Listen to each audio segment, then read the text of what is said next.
Welcome to Nimmin Live, the #1 place on the internet to learn about YouTube, network with other content creators, and have an awesome time doing it. My name is Nick, and today I'm answering your YouTube questions. So if you have a question about what it is that you are doing on YouTube, there's a form down in the description of this live stream right now where you can put your question. There's not a lot of questions in there right now, but you can put your question and you can get it answered here live on the show. So we do this in the order that they are received. So dropping your question in the chat is not the best way to do it. The best way to do it is to put your question down in the form below. I also want to let you know that this stream is brought to you by TubeBuddy, which is the #1 browser plugin for YouTube content creators. TubeBuddy will help you grow your channel by helping you optimize your videos in a proper way for discovery. They help you test your thumbnails so that you can make sure that what it is that you're doing is effective for the audience that you're trying to reach. It helps you do bulk updates to your channel, all types of really awesome things. It's a tool made specifically for YouTube content creators. So if you're a YouTuber, you can give it a shot for free at TubeBuddy.com/Nimmin. And if you have under 1,000 subscribers, you can actually get a discount if you decide to upgrade while you have under 1,000 subscribers. So this stream is also brought to you by StreamYard, which is the live streaming software that I use to stream this, to do this live show every single Saturday at 9 a.m. Eastern. StreamYard is web-based. So even if you're using a potato computer, a computer that sucks, even if you're using a bad computer, StreamYard still does all the still does all the heavy lifting for you, so that you can have a high quality live stream. You can even add graphics to it and things like that, just like I have on the screen right now. So with all of that out of the way, by the way, you can try that at StreamYard.com. And with all that out of the way, I'm going to go ahead and get into the questions. And I just want to say that I hope everybody here had an awesome week. So at the end of the live stream last week, we talked about, making sure that you pick a thing from the live stream and that you start working on that, because, during this live stream, we share tons of information and, there's a lot of questions answered here. There's a lot of tips given, a lot of, things that, especially if you're just getting started on YouTube, you might look at it and you might be like, man, there's a lot of stuff that, I need to do to grow my YouTube channel. Instead of trying to do all of the things at once, just try to do the next thing, right? So as we're going through this live stream, my goal here is to help you with your YouTube channel, help you understand some of this stuff, especially if you're just getting started. If you have experience, I'm trying to help you take things to the next level. So with all of that taken care of, I want to encourage you, if you have a notepad or a tablet with some notes or a phone that you want to take some notes in, definitely go ahead and get that open, because there's definitely going to be stuff for you to learn, stuff that you're going to want to take note of here in the live stream today. So the very first question that we have here is from Marcus Sapala. And Marcus Sapala, and really quick, I do want to say as well that we are also broadcasting this right now while we are streaming it to YouTube. We are broadcasting this as well to Clubhouse. So if you have the Clubhouse app, if you want to, listen to this or maybe join into maybe a side chat there, if that starts to happen, and if it does, somebody let me know here in the chat and I can actually mute myself in that situation. If you look for Nimmin Live YouTube Q&A on Clubhouse, if you happen to be a Clubhouse user, then you can, also listen over there if you happen to, have to go for a drive or something like that. So our very first question is from Marcus Sapala. Marcus Sapala says they do communication tips from a comedian is the type of channel that they have.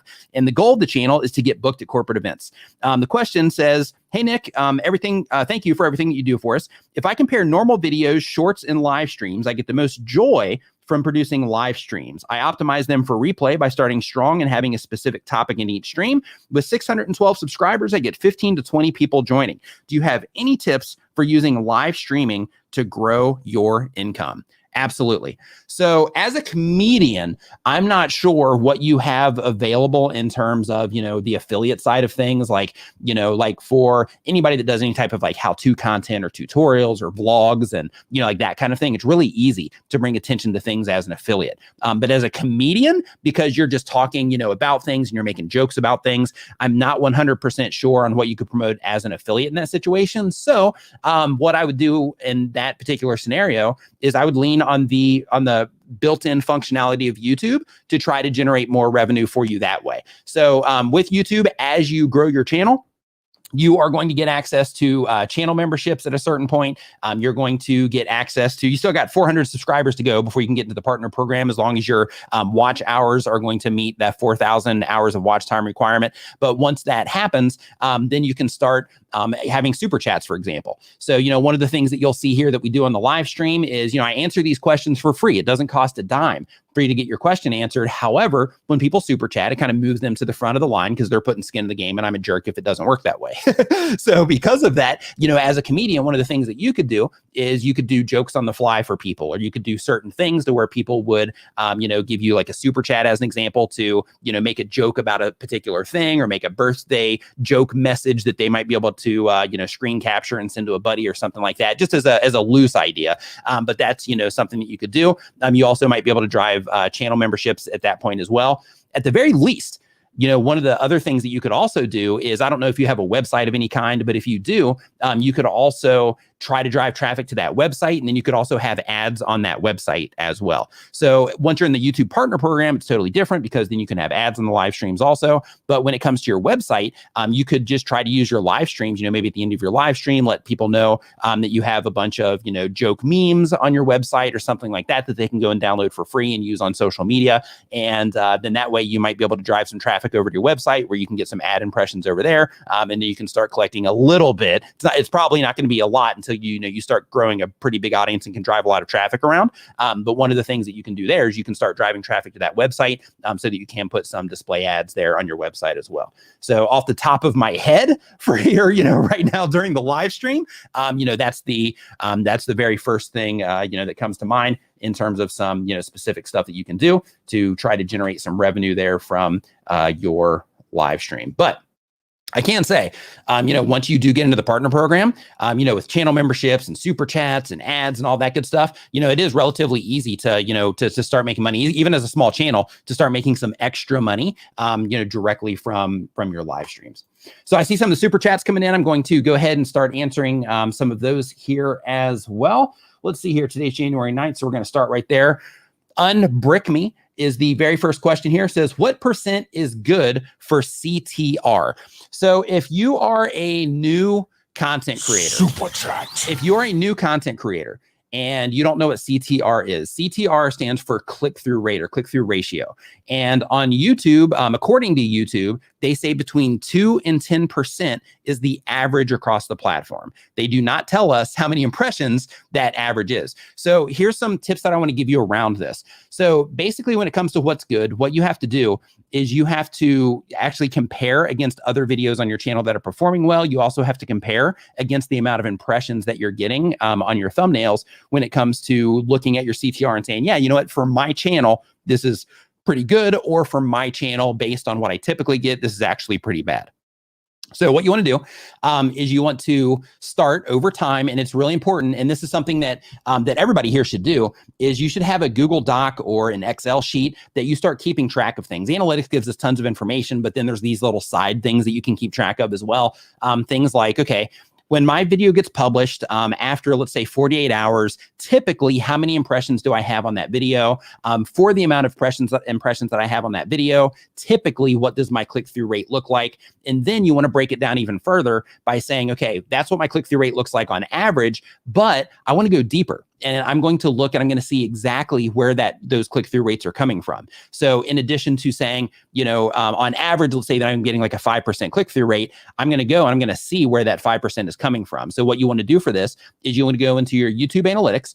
In your YouTube analytics, you want to go into the specific video that you want to pull this information from.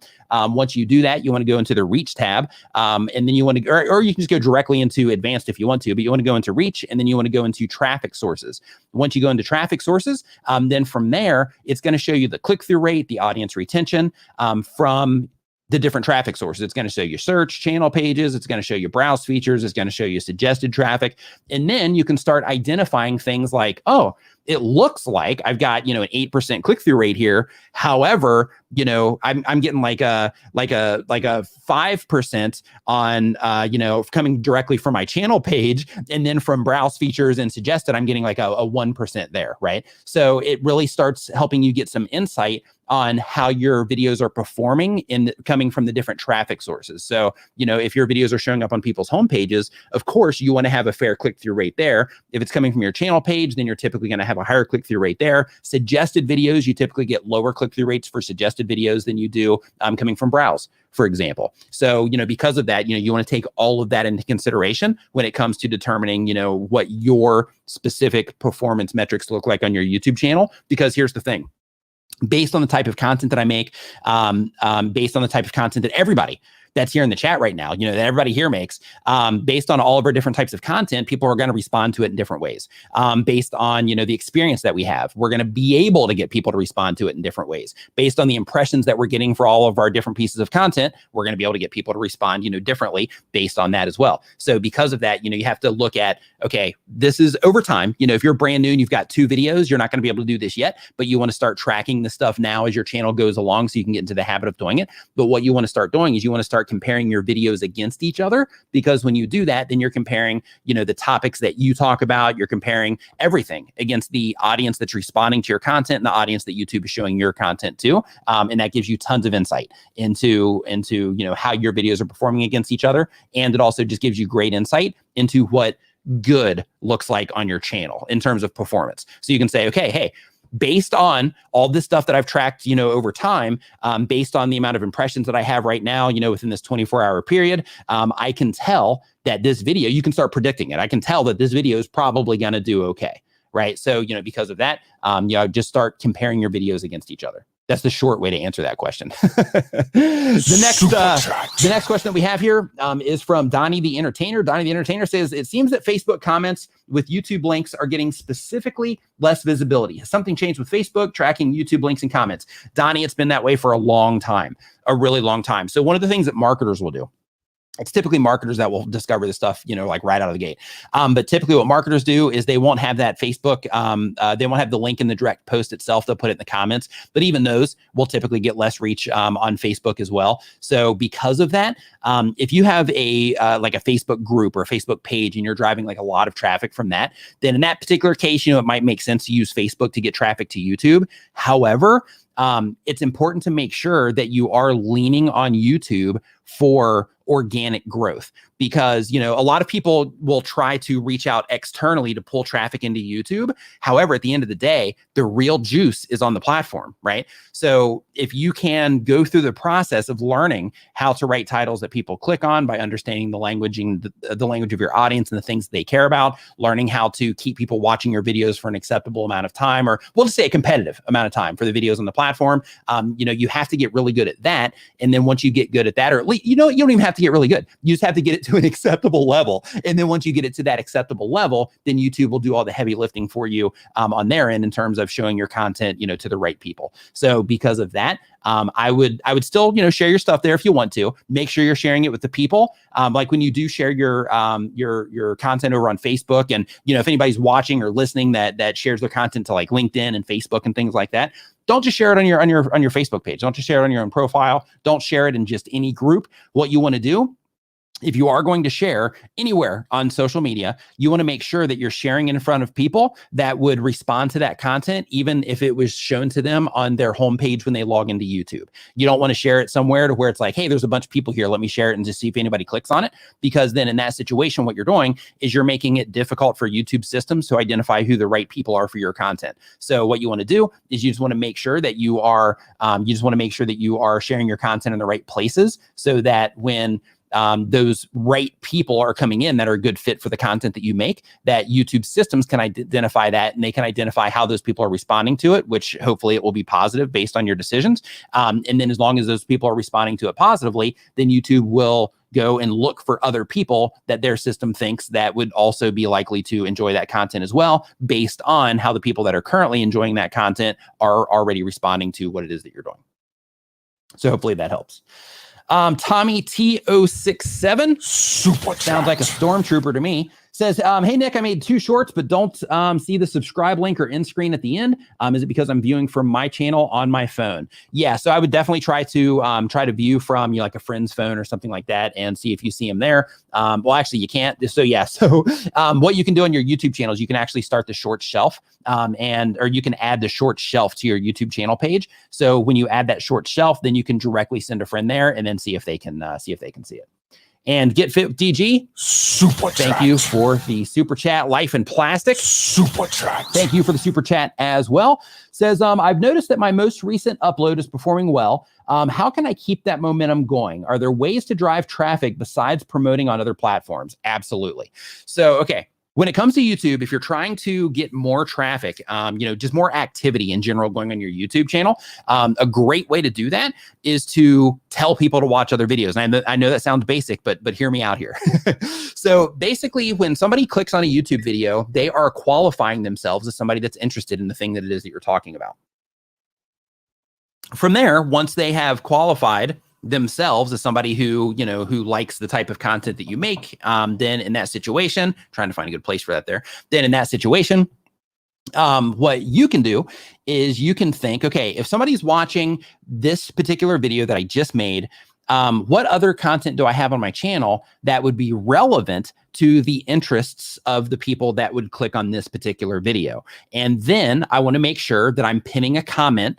So basically with every YouTube comment, or basically every comment underneath your video, you can pin any one of those comments. They can be from a viewer, or you can write your own comment to where you recommend another piece of your content. It could be another video, or you could drive people into a playlist by doing this. But you pin your own comment. So you just write it out, hey, if you enjoyed this video, I have a whole series about these here. And then you put a link to, a playlist, for example, and then you hit to, publish that comment. And then once that comment's published, over on the right-hand side, and this is on a mobile device and on a computer, there's a little 3-dot menu. If you click on that 3-dot menu, then it's going to give you the option to pin a comment. So then once you are able to pin a comment, then you have that video watch page that typically didn't have, anything on it for people to watch more of your content outside of what YouTube is suggesting to them. And now we've just leveled that up by having one link to a playlist where they can find more content that's relevant to the video that they were watching of yours already. The next thing is you want to make sure that in your end screens that you're also telling people, don't just put up an end screen with a graphic and just hope people pick a video. Tell people it's effective. Tell people what video to watch next. So, hey, if you enjoyed this video, I made another video about XYZ, and you want to make sure that you pull this from your library before you make the video so that you can know what to say. But you say, I made another video about XYZ, you click into here and watch that now. And then by doing that, what you're doing is you are recommending a very specific content to them, again, based on the relevancy of the video that they happen to be watching at that point in time. So you've qualified them, again, just to kind of, recap this, you've qualified them by getting them to click on the one video in terms of the thing that they're interested in. And then what you're doing is you're using your own stuff to send them into more of your content. You can use your YouTube cards for the same exact thing. In your end screen, also just make sure that you always use a best for viewer also. So then you have the thing that you're recommending. And then if they happen to be a regular viewer and they've already seen that, then YouTube will also, show them with the best for viewer option there in your end screen. It'll also show them the video that their system thinks that viewer would be most likely to watch at that particular time. So hopefully that helps. Okay, I'm going to refresh this and I'm going to go back into the form. So if you're just joining us, what we are doing right here is I am answering your YouTube questions. So if you're a YouTube content creator, you have questions about what it is that you're doing on YouTube, I've got a form down in the description below where you can put your questions, and I'm getting through those in the order that they're received. And we try to get through as many as we possibly can here on the show today. I typically stream for about 3 hours or so. So that's what's going on if you happen to be joining us right now. Also, if you are listening on Clubhouse, I want to let you know that we are broadcasting this live on YouTube as well. But, if you just happen to be driving around, something like that, you want to listen in the background, you can do that on Clubhouse right now, and it goes the other way. As well. If you're watching this on YouTube, you have to go for a drive, run to the grocery store, you want to listen to some headphones, you can just look for Nimin Live YouTube Q&A Clubhouse feed on Clubhouse. So the next question that we have here, we already got Marcus taken care of. So the next question on our list is from Ploppy54 Gaming. Love the channel name. Says that they upload 1 time per week. They have been on YouTube for less than a year. The type of channel is a Mass Effect Gaming. And the goal of the channel is to share my love for Mass Effect and make a tiny little dollar. The question is, my recommended publish date and time is changing every week. Should I stick to the same day and time every week for consistency, or change it based on YouTube's recommendation? I would do it based on consistency. So when it comes to the consistency, some things that you want to think about is you always want to consider the people that are watching your content. So if you have any types of insight into the people that are watching your content, so YouTube gives us demographic information, they give us age information. Plus, when people are leaving comments and things like that, like you can get an idea there if you start opening profiles and things like that and looking at YouTube channels for any of them that happen to be YouTubers. You can start getting an idea of, the general ballpark of people that are watching your channel. So what you want to think about is okay, if I'm trying to reach, and this one's probably not going to apply to, you as a gamer, but for everybody, this is just a way to reference the idea. What you want to think about is okay, if I'm trying to reach single parents with my content, well, in that situation, it probably doesn't make a lot of sense to publish YouTube videos right when they would be at like peak time getting their kids ready to go to school, as an example, right? Because they're busy, trying to get their kids to school. So you might want to publish a little bit earlier before that, which you probably wouldn't want to do because then they would be waking up thinking about getting everything ready to get the kids ready for school. Or, you could publish it after the kids would already be in school, or maybe that would be, the evening would be a better time to publish that content in that situation. But what you want to think about is the lifestyle of the people that are watching your content so that you can make sure that you are publishing at a time that they're most likely to watch it. However, one thing that I do want you to think about is when it does come to that graph on YouTube, consistency, of course, in terms of, your upload times and stuff is good. And you will notice over time that when you do publish on certain days and certain times, videos seem to perform better out of the gate.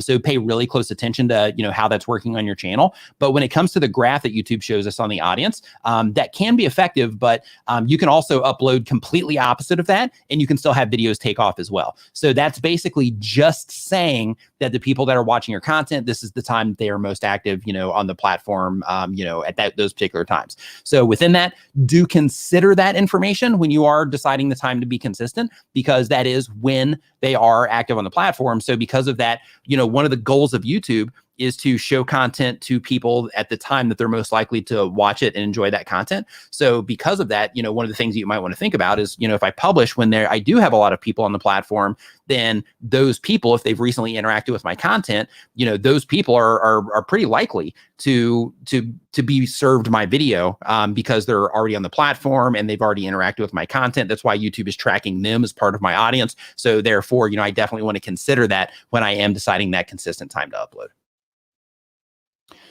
All right, let me refresh this. And I saw some super chats come in. I'll get to those right here in a second. Let me, I'm going to pull another question out of the form here, and then we will get back into the super chat question. If you're just joining us on Clubhouse, basically what we are doing is we are live streaming this to YouTube right now. I'm answering YouTube questions. So if you're listening to this on Clubhouse, I do want to let you know that I'm pulling these questions from a form where people submitted this on the YouTube channel, and there's going to be a lot of questions answered here. You're going to get lots of answers that you didn't even know you had questions too. So, make sure that you stick around so that you can listen to, some of the questions that do come through. So the question here is from Trainer James 88. They do daily content, been on YouTube for less than a year. It's a Pokemon channel. And the goal of the channel is to entertain people who also enjoy Pokemon. The question is, I've heard from other YouTubers that comments are good for the algorithm. How true is this compared to watch time?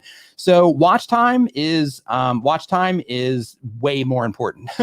So when it comes to YouTube, engagement is great because engagement basically is one of the satisfaction signals. So YouTube is tracking a ton of stuff. So basically YouTube is tracking, just to mention a few things, YouTube is tracking, when they show your video to somebody on the platform, they're tracking, how often people click on that. When people do click on it, they're tracking how long they watch for, they're tracking if they share it, if they add it to playlist, if they come back and watch it again, they're tracking if they just watch it through, if they skip through, they're tracking if they, skip forward and then go back to rewatch something. They're tracking, where they're scrolling, if they're on a phone or if they're on a computer. They're tracking if they like it, they dislike it. They, I think I mentioned share. They're tracking if they comment. They're tracking if they have threaded comments in terms of, you have actual conversations going on in your comment section. Like they're tracking everything that's going on in your page, and they're using all of that to create an idea within their system of if people are having a satisfactory experience in your content or not. So because of that, comments, when comments are enabled, as long as you're not making kids content, when it comes to comments, that's just one of the things. But ultimately, you can have your comments turned off and your video can still get crushed. So crushed with views. So because of that, the things that you need to focus on the most if you're trying to get more views is, of course, getting people to click and getting people to watch. But the cool thing about the comments is, if you have people leaving comments on your videos, and you're answering those comments and you are, just interacting with the community, they're interacting with each other, then what happens is it goes from like, hey, they're just watching my content to like, whoa, I'm starting to grow like a little bit of a community here. And then you start, creating that whole side of things, which is like a whole other aspect of, being a YouTube content creator. So because of that, when you are, considering comments, it's one of the things, it's important, for the community side. But again, you can have your comments turned off and your videos, can still get tons of views if people click on them and click on them at a high rate, and they watch those videos for a fair amount of time for YouTube to determine that their users are having a satisfactory experience from those. So let's see here, going to hop in some super chats here, and then we're going to get right back into the form. So let me get the next one queued up here, and then we are going to go into the form. So next question that we have here is from Get Fit with DG. Super chat. Get Fit with DG says, I use StreamYard. How do I pin comments on the YouTube live like you're doing? So with this, I actually don't do this in StreamYard. What I do is I go and I basically I'll publish the video through StreamYard. And then I will go into my YouTube settings, and then I'll, make sure that the monetization's turned on. I'll make sure that it's set not made for kids. I'll make sure that, I pin a comment, that sort of thing. So because of that, that's how you want to do it. You want to do it separately. Just log into YouTube and you can do it there. Roger Wakefield, what's up, man? Hope you're doing great. Beanie Draws, what's up, dude? Hope you're doing awesome. Neil, Urban Explorer, nice to see you in here, man. Doug Hewson, what's up, man? As always, Renee Ritchie, what's up, man? Nice to see you here as well. Hope everybody's doing awesome. Okay, so next up here, we've got, let's see here, Simple Gitta is the name of the YouTube channel. Says, questions on fastest way to shoot a video. Should I have one long shot with multiple takes in it, or many short clips and stitch them together? So this is a great question. So let me know in the chat real quick. Do you do one long video, or do you do clips? And I'll repeat, kind of what's happening here for those of you listening on Clubhouse right now. So basically, when it comes to, as I'm waiting for those to come in, when it comes to like what's fastest, it ends up being like whatever, works best for your workflow and how you do things. That's the easy answer. For me personally, recording in clips is a win, because it makes it super easy on the edit side. So what we have here is we have the first one that came in here from Adoption with Nairi says one long video. We have Tough Llama saying I do clips. The Real Flock says I do both. We got a lot of clips coming in. We also have a lot of one longs coming in as well. So, a nice mix, it seems, in terms of how people are actually doing it. But, it's going to be based on your content as well. But for me personally, for the type of content that I make, because it's talking head videos. So basically what I'll do when I'm recording the videos is, I'll turn the camera on. If you're on YouTube, you're looking at the same camera, the same scene that you typically see in the videos. But basically when I turn the camera on and I start recording, I'll just say what it is I'm going to say. And if it just doesn't come out right, then I'll just turn that off, and then I'll record another clip saying the same exact thing. And then when I pass it off to Vigard, who edits my videos, then what he'll do is he'll go through and he'll just, do a quick scrub in the beginning, and he might go through 10 different clips to where I say the same thing. I start it the same way, but then the very last one is always the one to go with. So because of that, it just makes, being able to find the content and put the content together, it just gets really efficient in terms of, being able to edit it in a really fast way. And it makes it to where when you're like loading everything in and all of that, you don't have to just scrub through a bunch of stuff and listen to everything a bunch of times. So you can just, just start at the very beginning and just make sure that you say something similar in the beginning, so that that whichever one's the last take is the one that you're happy with. Let's see here. Next question that we have on the list is from Absentee's Kiss. Says, planning to start a sewing channel. I just need to declutter like crazy to make space to film. Any advice for filming how-tos where space is tight? Yeah. So what you want to do, I'm not sure if you're recording on your phone, if you're recording with a DSLR, but if you're making videos, hey, what's up, Jesse? If you're making videos where where you don't have a lot of space, if you have a DSLR camera, try to use a wider angle lens that can give you, more room to work with.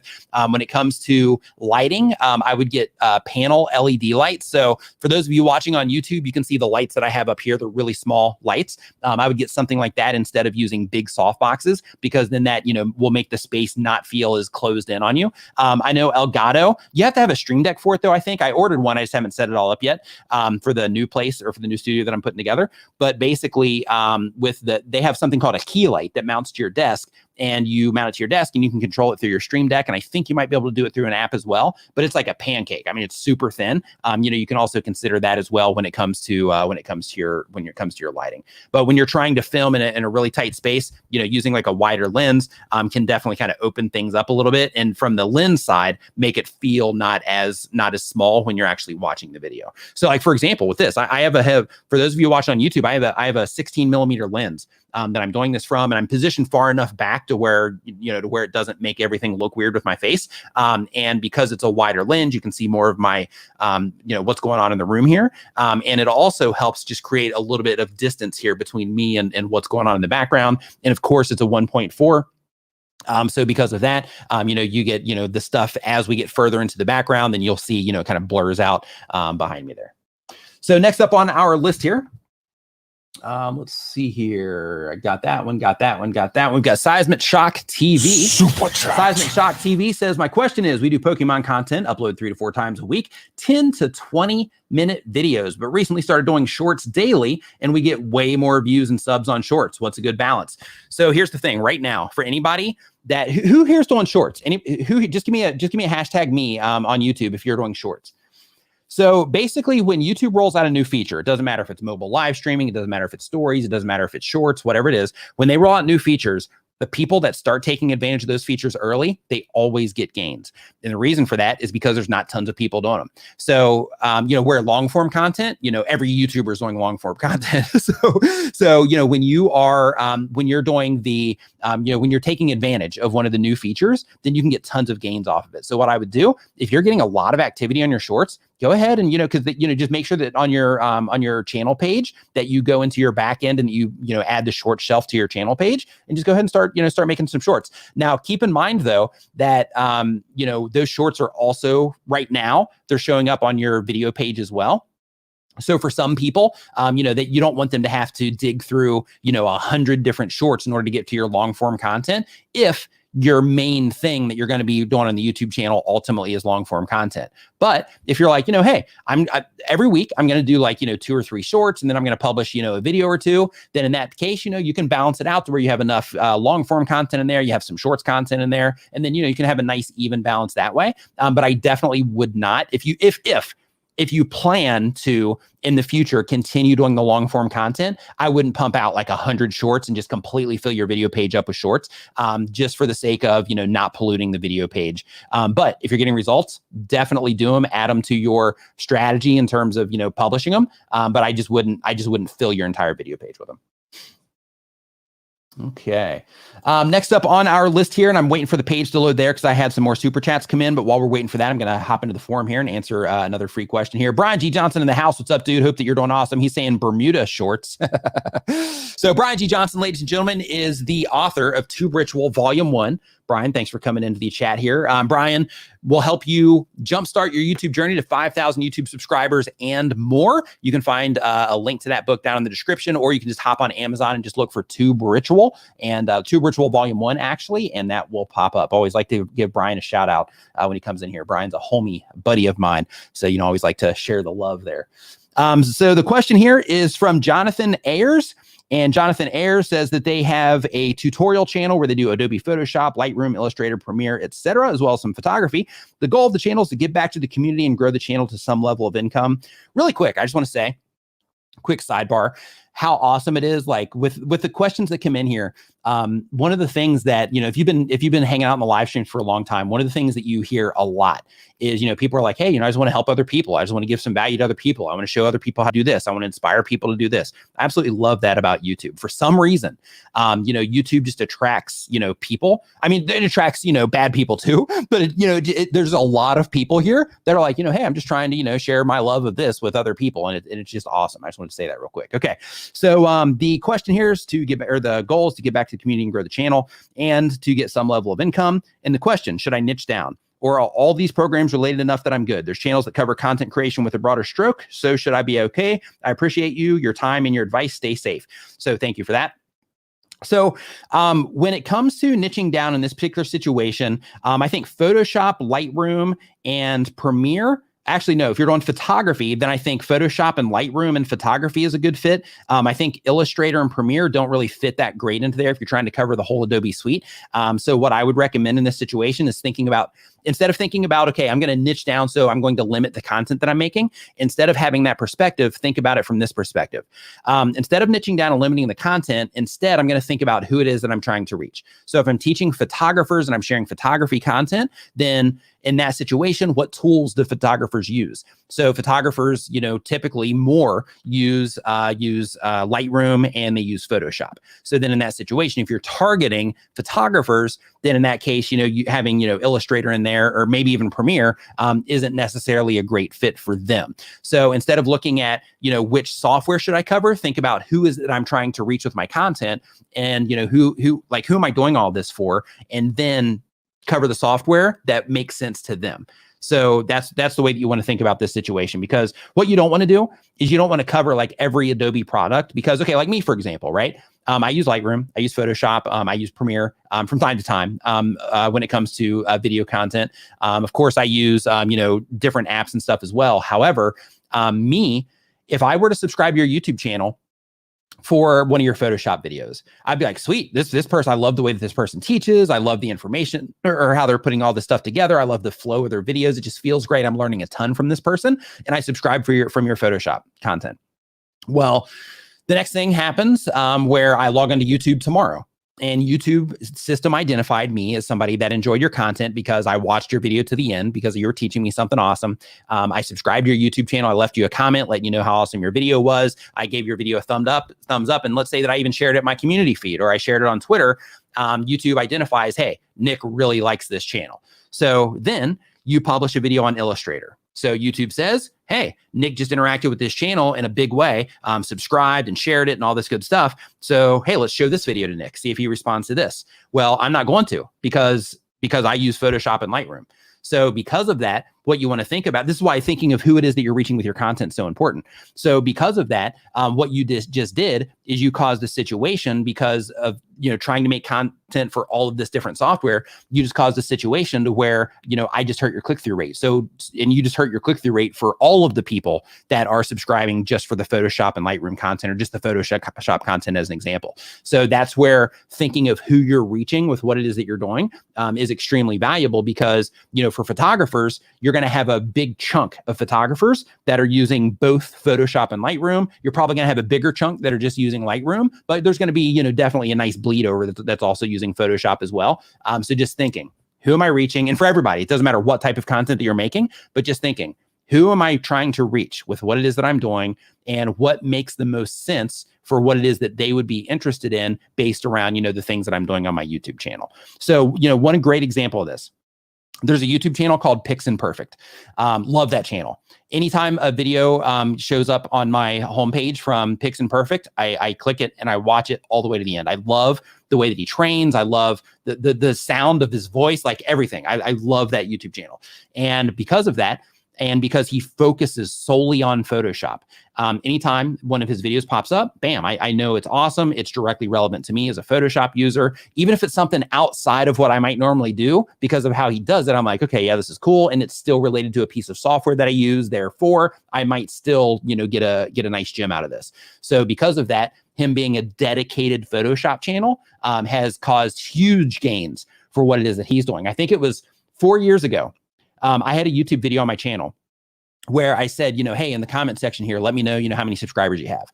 At that time, he had like 4,000 was his response.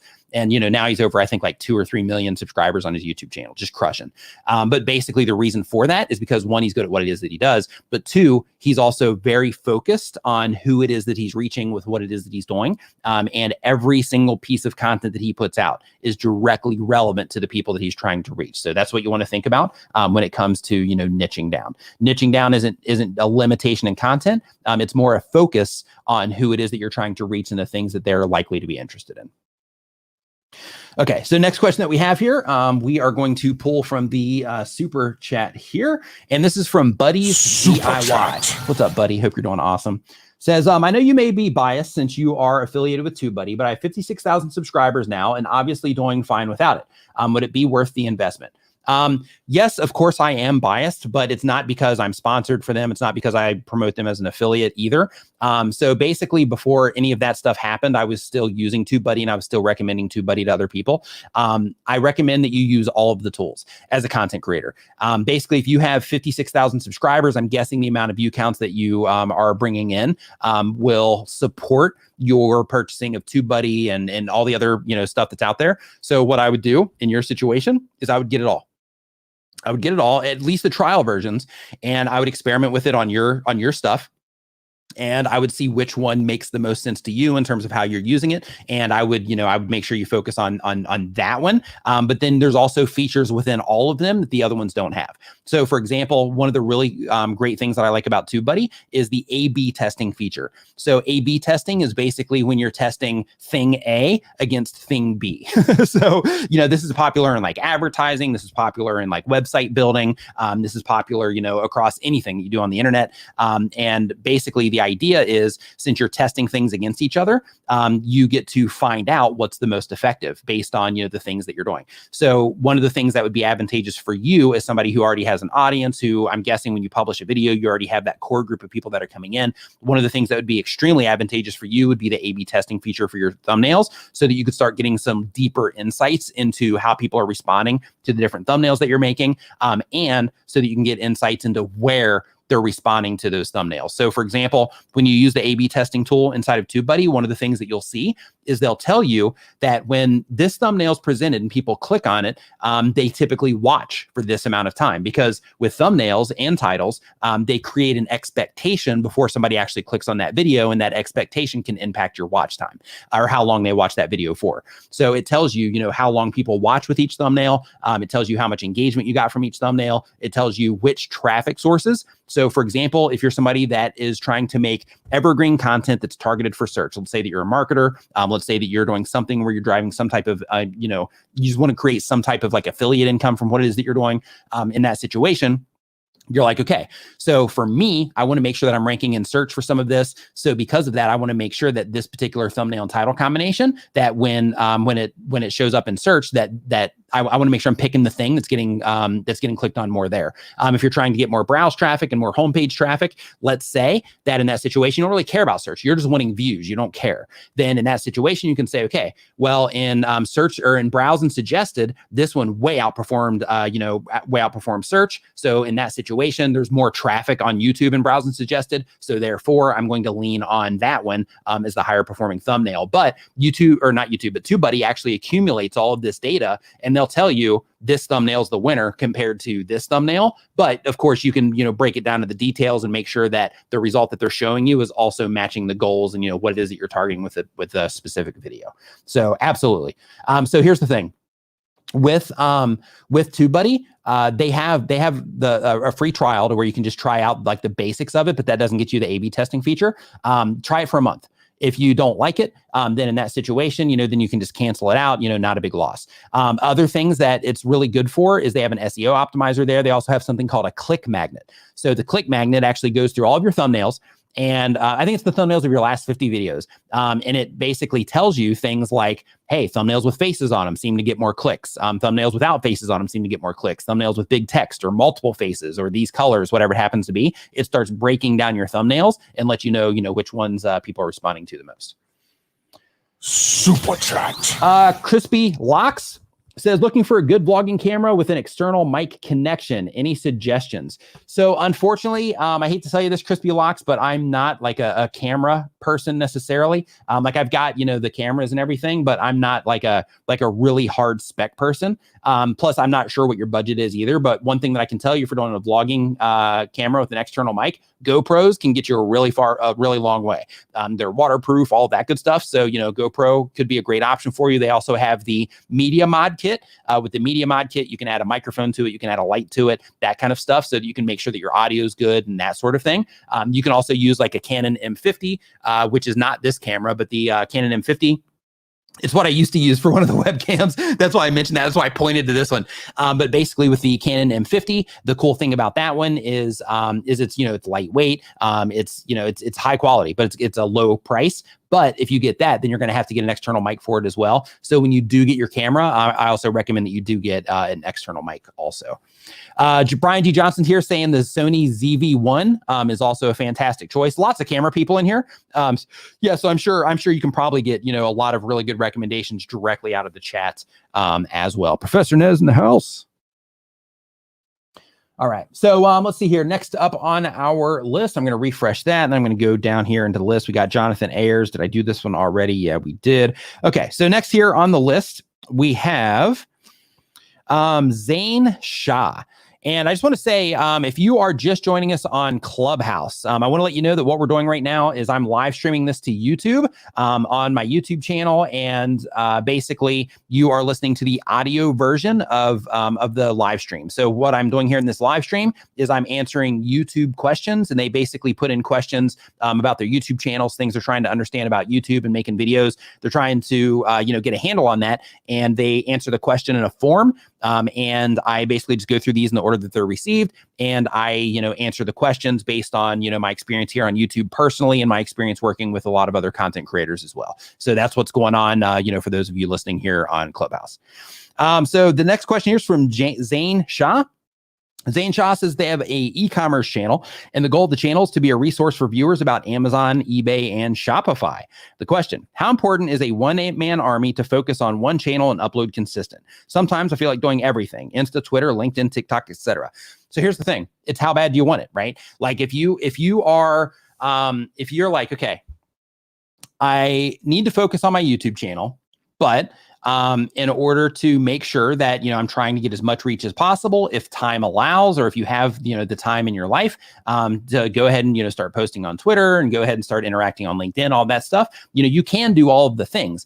The only downside of doing all of the things is that it kind of, in some cases, it can make you not do that great on all of the things, where if you were to put all that effort into one thing until you get that going, and then do another thing until you get that going, and then another thing until you get that going, then in that situation, you give yourself the opportunity to laser focus on something, learn everything you possibly can about it, apply it, test everything, and you can spend a lot more time making sure that you make, at least one thing catch fire that you can then use to, prop up other things as you, start going into, different social media platforms. But one thing that I do recommend is that, if you have a YouTube channel, you should absolutely secure that name on everything. Get the TikTok for it, get the Clubhouse for it, get the Twitter for it, get the LinkedIn, get literally everything that you possibly can that you think that you might use in the future. Go ahead and secure it, because if you don't and your channel ends up performing well, somebody else will go in there under your name and somebody else will start, doing it. Also make sure that you get the domain name as well. That's basically the www.yourchannelname.com, so that you secure all of those virtual assets, so that in the event you decide to use them or move there, if something happens to your YouTube channel, so that you have those, as kind of like a backup, and then you can start messing with them in the future whenever you're ready. So as a one-person person, trying to, run a YouTube channel, upload content and all that, it can be, a decent amount of work. It can, be something that keeps you busy. It can be something that, takes a lot of time. So, because of that, I would at the very least, I would focus on making sure that you streamline that workflow first before you start trying to, spread out. But once you streamline that workflow, then start, being like, hey, yeah, I can do this. I can hop on Twitter, while I'm, drinking coffee in the morning, or, I can hop on LinkedIn. I can check in what's going on there while I am, while I'm having my breakfast after I drink my coffee, right? And just kind of work it into what it is that you're doing based on, whatever it is that you're trying to accomplish. Now, if you're just doing this as a hobby and you're not trying to actually, turn it into something, which I think you are, though, in terms of trying to turn it into something based on your subject matter. But if you are just doing it as a hobby or as kind of like a side thing, then in that case, there's no reason to, kind of stress yourself out about it. But if you are like, hey, I'm trying to, as Brian G. Johnson would say, I'm trying to stake my claim here on the internet, and I'm trying to grow my brand on the internet, then in that situation, do the thing, right? Like do the thing and, focus on one to catch it on fire, and then focus on something else, but try to have some activity, in some of the other places as well. The ones that you enjoy interacting on. You don't have to do all of the things. Let's see here. Next up on our list, we have, let's see here as this reloads, we have Super chat. Dark Lord Gaming YT says hi. Hello. Hope that you're doing awesome. We got Max World Entertainment. Super says chat. thank you for all that you do, Nick. Thank you, Max World Entertainment. I appreciate the kind words. Thank you. And the Whiskey Dictionary. Super chat. One of my favorite channel names on YouTube, by the way. Says, hey, Nick, I'm wondering why you opted for channel memberships over Patreon, just obvious integrations, or it's something more. That's a great question. So when it comes to crowdfunding in general, my brother and I were just having this conversation a few days ago. So when it comes to crowdfunding in general, Patreon can be extremely lucrative. Channel memberships can as well, like any of the crowdfunding stuff can be. For me personally, I like the channel membership side because there's actual on-platform benefits to being a channel member. For example, like you see all the channel members in the chat right now, they've got the green name with the little icon there. They've got some some extra icons that they can use and stuff like that. However, in addition to that, though, I do have the Facebook group for the channel members also, but there's a lot of, internal stuff here, like in the platform. So it just kind of makes, the live streams more fun. So that part is cool. Plus it just makes it easy in terms of, people being able to actually do it. Now, it also makes it easy for me because I don't have to go to a completely different website and log in and, do all that. So for me personally, for my workflow and how I do things and how I like to spend my time, for me personally, the channel memberships on YouTube is a great fit. However, there's a risk. And that risk is that I'm putting a lot of eggs into one basket. So basically, as this membership grows and I have, ad revenue here, and then I have my channel membership, well, guess what? If something were to happen to my YouTube channel, even if I had some collateral damage to where, their system made some type of mistake and I got demonetized, well, in that situation, not only would I lose the ad revenue, but I would also lose the channel memberships as well. So because of that, it's a much higher risk running the channel memberships on YouTube than it is on Patreon. However, the ease of use here on YouTube is it's seamless. So, because of that, that's why, that's why it's the choice for me personally. So I would just think about what's best for your workflow. So in contrast to that, I have a friend. I actually just met him here for coffee. But basically, I have a friend here that he has a channel. He has a channel here called Crazy for Crypto. And one of the things that he does, he's actually in Thailand here also. But one of the things that he does is he basically uses his YouTube channel to demonstrate his expertise, and he uses his YouTube channel to let people know also that he has a Patreon. And what he does is he basically sends people over to Patreon from his YouTube channel, and because of that, he's making just oodles of money. I think he's got like 3,000 Patreons, and we can do the math on him, but he's got like 3,000 Patreons, and I think he's charging like $18 to like $20 something for each Patreon. So, in terms of the math on that, you can go ahead and do it yourself. But, because of the, how he has everything set up for him, sending people over to Patreon is a much better approach for him and what it is that he's doing. Because, it just fits into, what he's doing better because he can upload additional content there. You can do that here on YouTube too, but within his particular case, because he is talking about cryptocurrency. And I know that, from time to time on YouTube, the crypto crowd, they might have a little bit of, they've had a little bit of conflict. We'll just say it that way. They've had some conflict here on YouTube. So because of that, in terms of the putting all of your eggs into one basket thing that I was talking about before, his channel is more high risk here as well, which makes, having a Patreon the logical decision in his situation as well. Okay, so next up here on the list, we have, and I think I had some channel members come in here really quick as well. Let me go ahead and open that up. And while that's loading, I'm going to answer another question before I welcome you guys as well. So we got Zane already. Yep, we got Zane taken care of. So the next question here that we have on our list, and just a heads up, if you're joining us right now on Clubhouse or here on YouTube in the live stream, basically what we are doing is we are answering YouTube questions. So if you're in the Clubhouse crowd, we are pulling the questions directly from the live stream here because of, there's a form down in the description of the live stream where people can put in their questions. And we are just answering them in the order that they're received. So that if you're a content creator, there's going to be questions answered here that you didn't even know that you had. So because of that, I encourage you to stick around because we're talking about tons of different things when it comes to being a YouTube content creator. So if you want to listen over on Clubhouse as well, if you happen to if you need to go run somewhere or something like that, if you look for Nimin Live YouTube Q&A, you can definitely hop in there for that if you are a Clubhouse user. And just to let you know, this is not sponsored by Clubhouse or anything like that. I'm just letting you know. Okay, so let's see here. Next up on our list, we have Inspire Student Leadership. And Inspire Student Leadership says that they do tips and information content. The goal of the channel is to inspire students and performers in the marching arts to grow, influence, and inspire others. And let's see here. The question is, hey, Nick, thanks for all the great information in these live streams. I've seen videos on YouTube that are made up of clips of other videos where the creator simply puts together a list of clips and throws them together with some common thread. Can you talk about how this works, the use of other videos, and if it can be monetized? I guess reaction videos fall into this as well. Thanks for your time. So great question.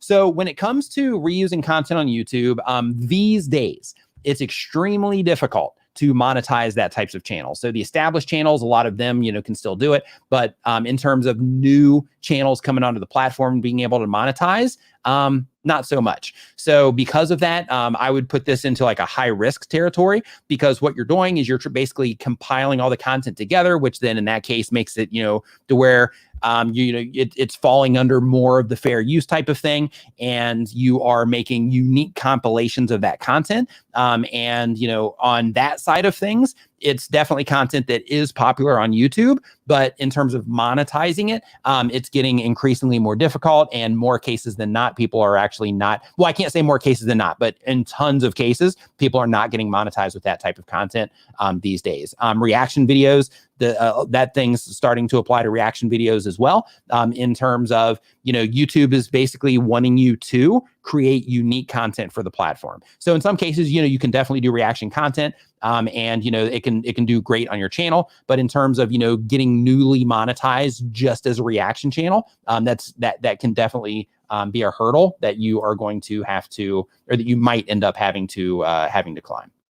So we'll just call that content higher risk, when it comes to YouTube. So really quick, we've got a couple channel members joined here. We've got Life in Plastic to the Niminati. Welcome to the Niminati. Stephen Haley, live video training. Welcome to the Niminati for you as well. And we also have Jenny Driscoll. Welcome to the Niminati. And Faith Vista, welcome back to the Niminati. So for all of you channel members, and it looks like Grace with Balance, and I'm not sure if this happened in the live stream or not. It says 0 days and 0 days ago. So I think that maybe that happened in the live stream as well. But for all of you, welcome to the Niminati. We have a members only Facebook group, and that members only Facebook group is where you can answer, or, you can get your questions, answered and things like that. We don't do like channel reviews directly, in terms of like, hey, look at my channel in the Facebook group, but we do look at channels and things like that when we do our members only live streams, which we're having another one come up this coming Monday. So I'm going to be live streaming for you channel members here on Monday as well. So if you're not in the members only Facebook group, make sure that you look for Niminati VIP next time that you are on Facebook. Make sure you fill out all of the information on the way in. That's how I verify that you're a member. And then we can, start rocking and rolling from there. So let's see here. Next up on our list, we have Science-Based Fitness. Superchat. Science-Based Fitness says, Mr. Nimin, thanks for the channel review the other day. Appreciate your feedback. Going to set up step up my thumbnail game. Should I move from Canva to Photoshop? Is it worth learning and cost? So if what you're doing is effective with Canva, then you can keep using Canva. The difference with Photoshop and Canva is Canva has templates, just like placeit.net, for example. They have templates where you can, to where like a professional designer has put this template together, and all you have to do is like change the words, change the, the image in the thumbnail, right? So it's just an easier thing to do, and you don't have to like really risk messing it up too much. However, with Photoshop, you have to build everything from scratch. So because of that, if you don't have like a good eye for things in terms of like, design and that sort of thing, or you don't have any type of training in design, then in that case, you can actually end up working against yourself by making everything look horrible. So if you can learn Photoshop, and you can also, learn a little bit about, just the base concepts of design, then in that case, using Photoshop can definitely be a huge win, because when you are using Photoshop, you also have the opportunity to, manipulate some of the photos. You can, lighten the colors in your eyes. You can add contrast to your actual image, things like that. So there's just tons of flexibility there. So because of that, I personally use Photoshop. I absolutely love it. And, you can take things kind of to the next level, so to speak, when it comes to your thumbnails by using Photoshop. Tube Spanner in the house Super says, chat. thank you for all the awesome and amazing help that you bring to the community. Hashtag Niminati. Danielle, Tube Spanner, thank you. And, I mention this every live stream, but Danielle and I are basically with Tube Spanner. It's a tool for YouTube content creators. And we've actually partnered up on Tube Spanner as well. And we are going to be bringing you tons of new stuff as well that you're going to be able to, it's going to help you with your YouTube channel and the workflow and all of that good stuff as well when it comes to your content. So you definitely want to, you definitely want to be a Tube Spanner user. If you're not already, you can head over there. But over time, you're definitely going to, want to make sure that you are, a Tube Spanner user. So next up on our list here, we have, let's see here, Cody's. Oops. Here we've got, I'm hearing something in the background here. Oh, I think I've been muted. Okay, that works. Okay, so let's see here. So Kai Codes says, hey, Nick, I got some older videos which have some good audience retention, but when uploading them, I messed up the SEO and they tanked. Is there a way to revive them after fixing the SEO? Okay, so here's the thing. When you are, when you're making adjustments on your YouTube videos, right? When you're making adjustments to the titles and the thumbnails and your descriptions, all that stuff, what you're doing is you're changing how people respond to it. So if you have something that works and you test it and you're like, hey, let me, mess with this and see if it gets a better or worse response.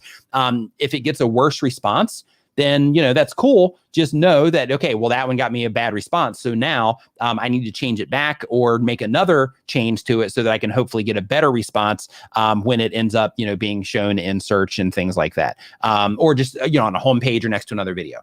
So you can absolutely, bring it back, so to speak. But what you need to do is you need to make sure, hold on, I got to mute my phone here because I'm getting some feedback coming through. I believe it's not letting me fully take the volume down. Hold on. Let me, there we go. Okay. I think that got it. So basically, when you make any type of change to your title or thumbnail, then people are going to respond to it in a different way. So since people are going to respond to it in a different way, then in that situation, you have to make sure that you are, you have to make sure that you're just keeping track, which you are, obviously, because you're like, hey, it tanked. So the tanking might not necessarily be because of the SEO per se. It's more on how people responded to it, because everything on YouTube is based on response and how people are responding to what it is that you're doing. And if they're not responding positively, then of course the video is going to end up taking a hit. So definitely, keep experimenting with it or change it back to how it was when people were responding to it. And then you should be fine. And also keep in mind when it comes to the SEO, it's also important to understand when you're trying to rank videos, or, we'll call it rank videos, but when you're trying to have your videos show up in search somewhere, the thing to make sure that you're keeping in mind is you can have your title perfectly optimized. You can have your thumbnails, or not your thumbnails, those two, but your descriptions, and you can have, the right tags in there, that kind of stuff. But if people don't click on it, then all of that stuff doesn't matter. What you're doing with the SEO is you're actually trying to help YouTube system have context to what the video is about. And then you're also, you have your keywords in there so that people can, if they're thinking about something when they search for it, it pops up there. And, YouTube by default sorts things by relevancy in the search results. So then in that case, you're telling them this is what the video is about, and then therefore they show it. But then if people don't respond to it, then it's going to end up, kind of falling out of the results. So because of that, if you did make that change, then, if people aren't responding to it, you gotta change it back, or you got to keep experimenting until you do find something that people do respond to. So hopefully that helps. And I got a little bit distracted there. So I apologize for that. Oh, Roger said to unmute me here. Let me go back in and unmute me there as well. Okay, there we go. So, okay, so back up on this as well. I just want to thank Gene Bullock. Welcome to the Niminati. For becoming a channel member, welcome to the Niminati. Make sure that you look for our members-only Facebook group next time you're on Facebook. Just look for Niminati VIP. Make sure you fill out all the stuff on the way in, because that's how I verify that you are a member. Okay, so next up on our list here, we have I see another one here from Leron Henderson. Give me 1 second here, Leron. I'm going to hop into here and answer one of these free questions real quick, just because people are waiting for these too. And then I'm going to hop right back over to you. So Sky Namikaze says that they do bi-weekly content. It's a gaming channel. The goal of the channel is to become famous. And the question is, over the last year, I've lost subscribers from the category of other in my analytics. What does other mean exactly? And how do I prevent losing subscribers from that category? So, okay.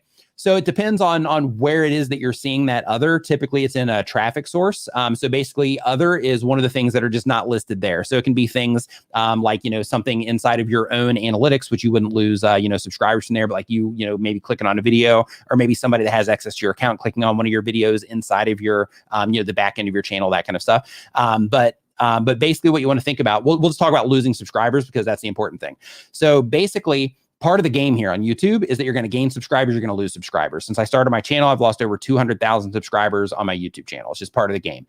However, what you want to do with that information is you want to say, okay, I want to pay close attention to the content where I'm losing a lot of subscribers versus the content where I'm gaining subscribers, so that you can use that as kind of like a compass to make sure that you're doing the right thing and making the right decisions, and so that you can really strongly analyze the content where you're losing subscribers. For example, when I do these live streams, which is where I've taken, a larger part of that loss, I lose more subscribers in these live streams. I actually take a negative. I take an L for every live stream that I do. And that's because I believe it's because, I don't know for a fact, but I believe it's because there's a lot of people that come into the chat, and when they come into the chat, they're asking questions. They want their questions answered.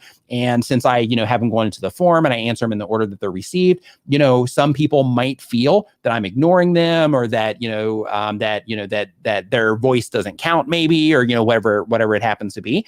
But, because of that, I think that that's one of the things that, helps me lose a lot of subscribers here. Or sometimes in these live streams, I'll just go off the rails and I'll start talking about something else. Those things that I talk about might, especially when my brother's here, we go way off the rails when my brother's here. But basically, when we start talking about other things, we could also maybe talk about things that offend people, or we could talk about things that, are against the interests of, some of the people that are watching. And they're like, hey, you know what, Nick, love your video content, man. But, I didn't come in here to talk about Star Wars. I'm out of here. Right. And they might unsubscribe, in that situation. But basically, the idea is you want to use the information that you have to say, let's say you publish content about cooking, right? You have content that you have about desserts, and for whatever reason, people really subscribe at a high rate to that content. You have content about seafood, and for whatever reason, that seafood content gets people unsubscribed from that like crazy. What that tells you is that if the goal is getting more subscribers, then that tells you that, okay, well, I understand when I publish a seafood video that people are going to most likely subscribe in mass from this seafood video. So it's up to me as the content creator. If my goal is subscriber counts, then it's up to me to decide if I want to keep doing the seafood content, or if I want to lean more on desserts, or if I want to go ahead and introduce something else into my channel to take up the seafood content. You can also use this to say, like if you're talking about specific things, let's say that you're talking about politics, for example, or anything like that, then you can also use that to where you can say, okay, in these videos where I lost tons of subscribers, I was talking about these things. So if my goal is subscribers, then in that situation, maybe I need to be a little bit mindful of how I'm communicating those ideas, and start running some experiments with how you're actually saying the things that you're saying, to see if you can get people to respond in a more positive way instead of a negative way. So basically, you can use all of that information to, just make better choices if the goal is subscriber counts. Now, with that said, one of the things that you have to keep in mind is that in most cases, the goal on YouTube is actual view counts. So because of that, if you have content, let's say your goal is like view counts or ad revenue. Well, in that particular case, if your goal is view counts and ad revenue, and you notice, hey, in my seafood content, these get crushed with views, and I lose a lot of subscribers, but I'm also gaining a lot of subscribers. We won't even use subscribers. I'm just getting crushed with views, and this helps me with ad revenue. I get a lot of ad revenue for these, and I get crushed with views.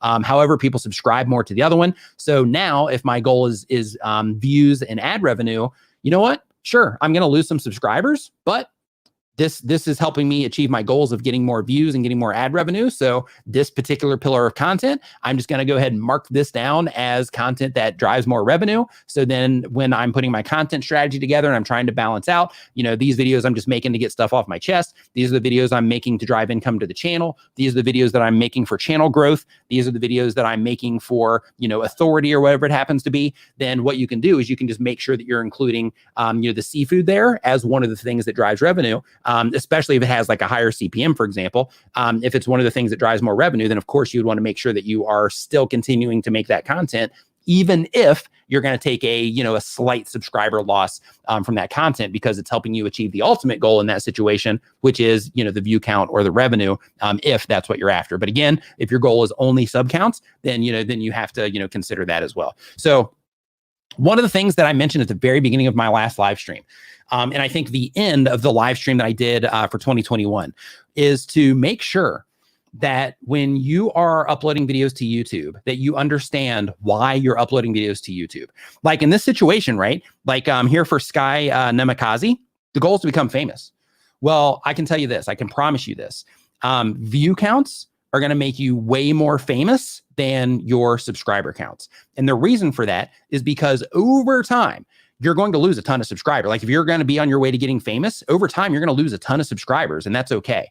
But you're going to gain a ton of subscribers as well. But in order for any of that to happen, the thing that you need to be focused on if you're trying to be famous on YouTube is view counts. Because at the end of the day, that's the thing to where you're going to be like, as many people as see you as possible. That's the most important thing. And based on how YouTube works, which is simply they're trying to show the right content to the right users of the platform at the right time, that they're the most likely to enjoy.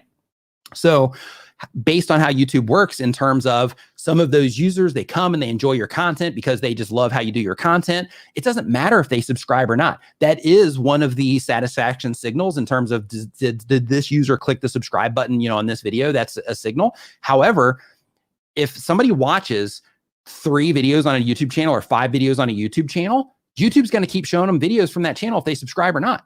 So ultimately, if you're trying to become famous on YouTube, the most important thing is to make sure that you're focusing on the videos that drive the most views to what it is that you're doing. Because if people are watching and they're not subscribing, as long as they keep watching more and more of your content, when it's presented to them on the platform, it doesn't matter if they subscribe or not. And that will ultimately end up making you famous. And that will help you get in front of more people as well. If people are responding positively in terms of, you're getting those views because people are responding positively to your content, then YouTube is going to identify, hey, these are the type of people that respond positively to this. And then you'll win on the subscriber side at scale. So, if you focus on the view counts, then ultimately you'll win at scale on the subscriber count too. So, when it comes to the loss, pay attention because, it can tell you, the different choices that you're making. And, if your goal is subscriber counts, it can tell you, hey, if I'm trying to get monetized, for example, let's say you're just starting out, which I know a lot of people here are. Hey, if I'm just trying to get monetized, then in that case, subscriber counts are extremely important to me because I got requirements that I got to hit in order to get into the partner program. Well, in that particular case, then you would say, okay, my seafood videos, I'm not getting subscribers from there. I'm actually taking a loss. So for right now, I'm just going to make dessert videos until I get this milestone. And then once I get that milestone, then I'll start introducing the seafood content at that particular time because I've already hit that milestone. And then we can start, trying to put a new plan together. So, that's some stuff to keep in mind. Okay, so next up on our list here, and let's see, we got Leron Henderson says, what's the best way to edit videos to add clips to my video? So this is a great question. So first, Vigard, who is the person who edits my videos, he has a great YouTube channel with some video editing content on it. We have Aston Regis in the house. I think he's actually hanging out in the chat here somewhere as well. I think I saw him earlier. Aston Regis also has videos on Adobe Premiere. Both of those channels, you'll learn a ton about editing YouTube videos. So when it comes to editing in a way to where you add additional clips to your video, the additional clips that you add are called B-roll. So you have A-roll, which is your main content. So let's say, for example, that you are doing talking head content, or you're vlogging, and you have your audio track that's going, and you're sitting there talking to the camera. That's your A-roll. And then the B-roll is the extra clips that you would put on top of that. So in editing software, in different software is different. So like Filmora does it a little bit differently than Premiere. Premiere does it a little bit differently than Vegas, for example. But the apps like Video Leap and like they all do it a little bit different. However, the idea is simply you want to look at the video files or the videos in layers. Okay, so in the editing software, the editing app, you want to look at them in layers. You want to say, okay, the bottom layer. In most cases, I think Filmora might do it backwards, but in Premiere, the bottom layer, that's going to be my A-roll. Everything that I stack on top of it is B-roll. So in that situation, all you have to do is you have your main clip on the bottom, and then you just drag that new clip in. And when you drag that new clip in, you just make sure it's on top of the other clip, and then you trim it down to, to match whatever it is that you're trying to, time length that you need it to be for the video. And then as you hit the playhead and it rolls over that part, you'll see your A-roll video playing on the bottom, and then you'll see the B-roll video. It'll switch to that automatically, and then as soon as that time length is finished, then it'll switch back to the A-roll side of things as well. All right, so let's see here. Next up on our list, I'm going to hop back into the form for this one. And we have Party Rental Knowledge. What's up, man? Hope you're doing awesome. Says it's an education channel. The goal of the channel is to become the resource for party rental community and make some money. The question: what are tips on organizing an educational channel, and what advice can you give on my thumbnails when making them? My page looks really red, and I don't know if you have any ideas, but a lot of people here make their channel look like mine does at first, and then it improves. How to improve the branding look? Okay, great question. So I'm going to pack this down into a, how to organize a YouTube channel and how to, get your branding together for your channel, right? So then that way it applies to everybody. So basically when it comes to your YouTube channel, for the very first thing here in terms of organization, what you want to think about on the actual YouTube channel page itself is you want to think about how people are going to use YouTube in terms of finding your actual channel page. So how that works: somebody watches a video on your channel and they will click on your username. In some cases, people will share it and then they'll come directly into your channel. But either way, they either come directly in from a share, maybe you share it, or they're going to click on your username from from watching a video or from a comment, as an example. And when they click on that, then they're going to be presented your channel page. So what I want you to do right now is on your mobile device, open up your YouTube channel page and look at what it is that you see, the very first thing that you see. And you want to think about, is it clear what my channel is about? And is it clear that my recent content, that what it is that I'm doing in my recent content, is it clear that that's the type of stuff that I make on my channel? So for example, your channel art right up there at the very top, in your specific case, you would say something like, because you're a resource for the party rental community. You could say, helping you, find the best party rentals, or, helping you run the most profitable, rental party rental business, or something like that. And the idea with that, like on mine, it just says YouTube and video tips, right? If you use me as an example. And the reason for that is because when somebody clicks on that, the very first thing that I want them to identify is that the content that I make is for them. So if they just came in from any of my videos that are about doing anything about YouTube, as soon as they land on the channel page, I want them to immediately know, oh, this is like YouTube tips and video stuff. I'm in. Right? Because that's what I'm looking for right now. I'm trying to figure all this stuff out. So because of that, I directly, target you guys, letting you in on it, right? I'm targeting you, but I directly target you with, with just saying, YouTube tips, right there in the channel art. And then, it says, YouTube and video tips. So you want to think about, how clear is that to you? And it doesn't matter if you're doing design, like, Grabster here, he does design and, shows people how to make app icons and just app design in general. So like in Grabster's situation, same exact thing, just being clear about, hey, this is what I offer on the YouTube channel. And the idea is that you're going to have older content on your YouTube channel. You're going to have newer content on your YouTube channel. But what you want is for the direction that your channel is currently headed with the type of content that you currently put up there, you want to have some type of value proposition for the people that are going to land on your channel page so that they can know without having to think about it that you have content like that on your YouTube channel on a regular basis. That's the idea. So they know that it's not just that one-off video, that you're a resource for that type of content. Now, next thing you got to think about is if you're on a mobile device, if you're on a computer, Ron's Trains and Things. What's up, man? Hope you're doing awesome. Another thing you want to think about is okay, somebody lands on my channel page and they start scrolling down. At that point on your YouTube channel, and again, look at this on your phone. On your YouTube channel, what do they see? What are the first things that they see? Depending on the device that you're scrolling on, you might have to go through a ton of videos in that very first playlist in order to get to the next playlist. So what that tells you is you have to think really hard about what it is that your channel's about and what is it that your viewers want from you and what content you want to feature first on your channel page. So in my case, I make a most recent videos from Nick Nimmin playlist. And that particular playlist, I removed the automatic uploads playlist so I can omit live streams for that. And the reason for that, and this, my brother actually, this was his idea, but basically the reason that we do that is because, you know, these live streams are great for the moment and they're great on the replay as well. However, for somebody that is hitting my channel page for the very first time, I don't want them to see at the very top. I don't want them to click on my live stream as the very first video. I want to send them to my very best content, which I believe is the actual video content, because it'll teach them something really quick, something actionable that they're going to be able to walk away with and actually apply to their channel. And it's going to start helping them right away. So because of that, I make sure that I focus those very first things that people see when they start scrolling down the channel. I make sure that I focus it on, you know, the best content that is going, my most recent content, and then it's only video content, right? So it's the best stuff, not the live streams. So in addition to that, as you keep scrolling down the page, another thing that you're going to see, and I recommend everybody does this, is you're going to see how I have my content broken down into different playlists. Those are called sections once you apply the playlist to the channel page. But basically, the content's broken down into sections based on the things that people come to my YouTube channel for. So I have a playlist on there about, you know, YouTube tips for beginners. I have a, you know, YouTube step-by-step guides playlist on there. I have a live streaming playlist on there. But anyway, I've got like a, you know, there's like 10 spots there, and I've got them all filled up with stuff, but they're all categorized based on things that people come to my YouTube channel for, so that the people that are coming in for, you know, videos that are driving the channel, for people that are coming in from that, they can quickly and easily find the stuff that makes the most sense to them, that's the most relevant to them on the YouTube channel. So when you're organizing your channel, you just want to go through that viewer experience. Go start on a video page, click on your name, your username, look at your YouTube channel, look at it on a computer, look at it on your phone, look at it on your TV, and just look at it and say, okay, what are the first things people see? Is this exactly what it is that I want them to see? Is it clear what it is that I'm offering? Is it clear that the video that I published yesterday, that I have an entire channel full of that? Is it crystal clear, or do people have to actually explore to figure that out?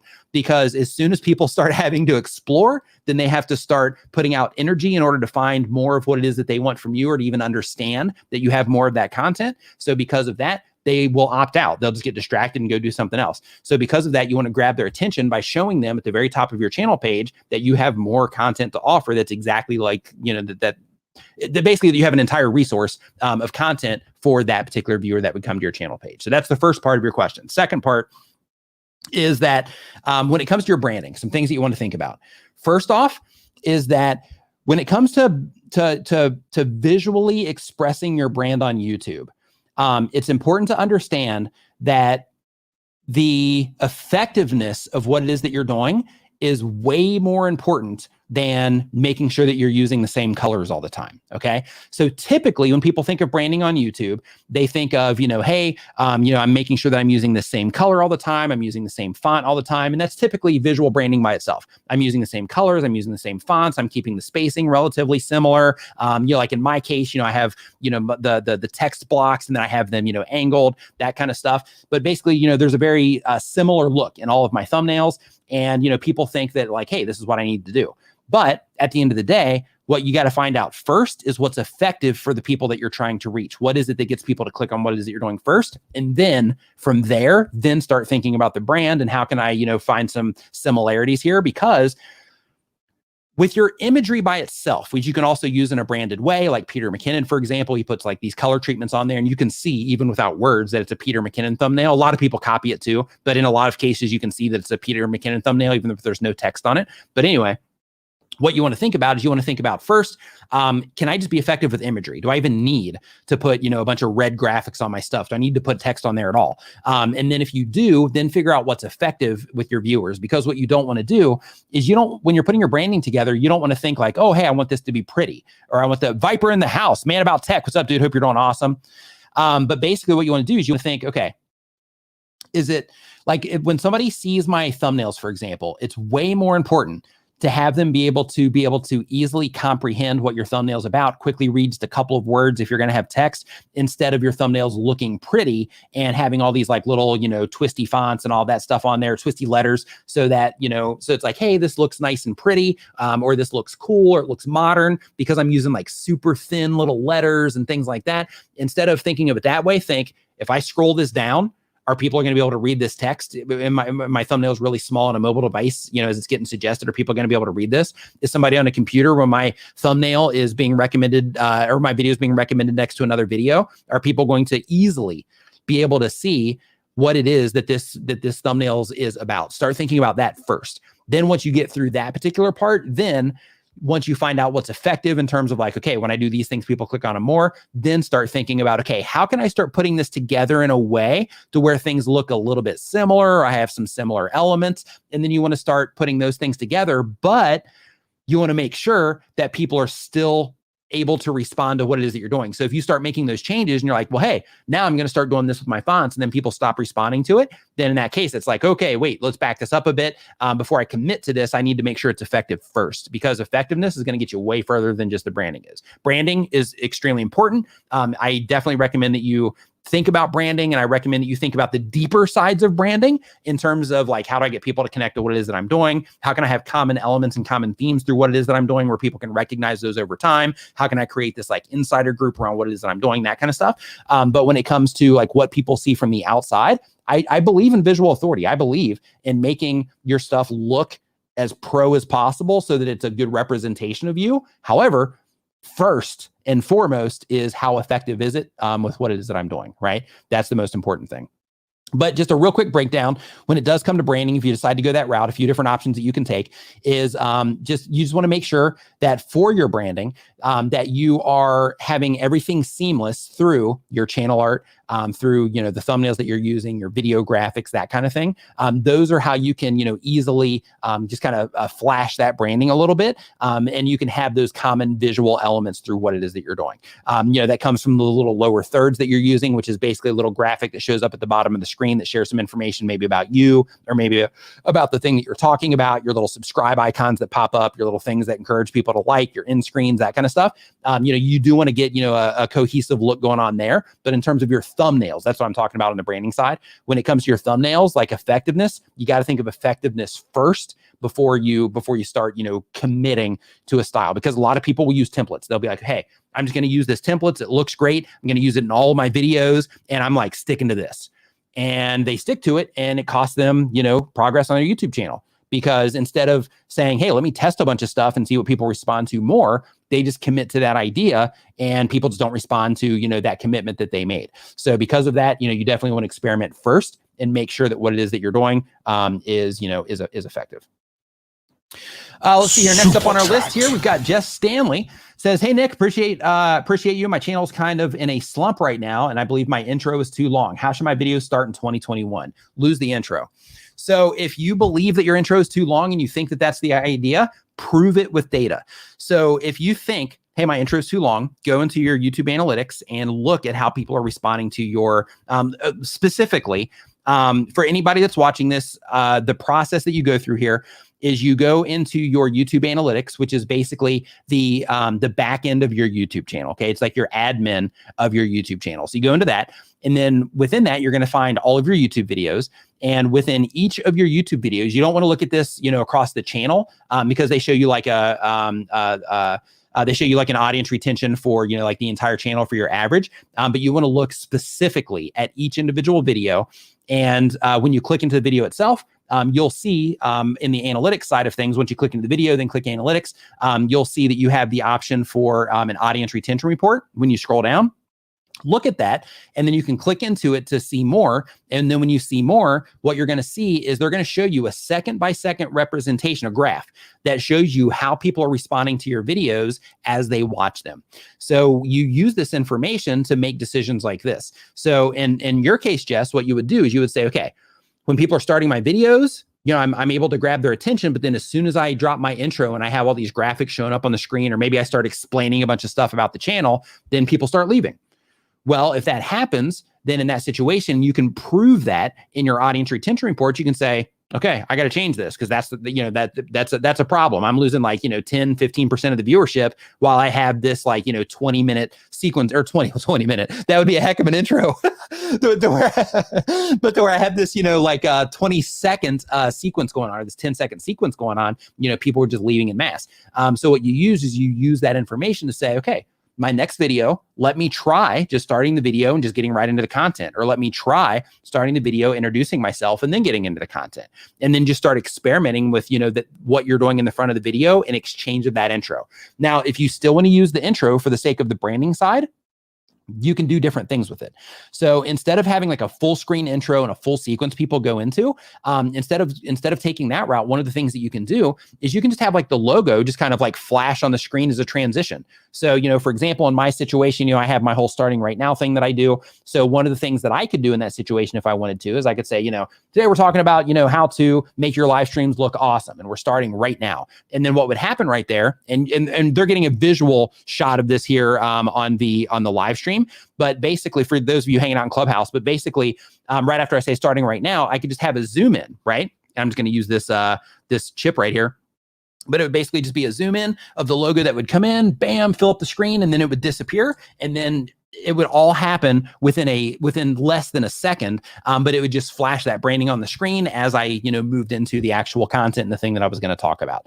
So I would experiment with that sort of thing when it comes to your branding. Another thing that you could do if you need to get your like logo and that kind of stuff in there, then like if you're a marketer or something, then in that situation, you could have like a little lower third pop up, which again is like a little graphic that pops up in the lower third of the screen. You can have your name on it, have your website on there, or you could have your name with just like your channel logo on there as well, to where the viewer doesn't get interrupted with your actual intro. Now, with all of that said, this is where using the data becomes really important, because in some cases, some of you are going to use intros and people are going to be like, hey, this is cool. I dig the music here, because it's going to be a great fit for your audience. Hey, I dig the music. Hey, I dig the sequence that they have here. I love what it is that they say every time they start videos. Right? You're going to use some of you are going to have that. So if you're somebody that has that, you're going to be able to prove that in your stats as well. Another thing that I want you to think about when it comes to your intros and when it comes to like the little details, the nuances of what happens in your videos. Another thing that I want you to think about. A lot of people will think, okay, well, you know what? If I lose like 3% of my viewership during an intro, it doesn't matter. Well, my argument to that is, well, if you lose 3% of your viewership in a video, sure, one video doesn't matter. But if you scale that out, because YouTube is a long game, right? It's not a quick sprint, we're done. Like you're gonna be making videos for a long time. So because of that, think about that 3% compounded over 100 videos or over 500 videos on your YouTube channel. That becomes a huge amount of people that you missed the opportunity to connect with, because it was more important to have that branding on there than it was to use your data to make the right decision to not do something that was going to cause all those people to leave, even if it was for that small drop. So, because of that, just make sure that you're using your stats to make sure that you're making those right decisions. Okay. So hopefully that helped. I got a bit ranty there, but hopefully that helped. Oops, sorry, wrong one. Mila M. Welcome to the Niminati. Welcome to the Niminati. Make sure next time you are on Facebook, you look for the Niminati VIP. That is our members only Facebook group. Fill out all of the stuff on the way in. That is how I verify that you are a channel member. And so basically, for everybody that's joined as a channel membership, we have a members only live stream going down on Monday.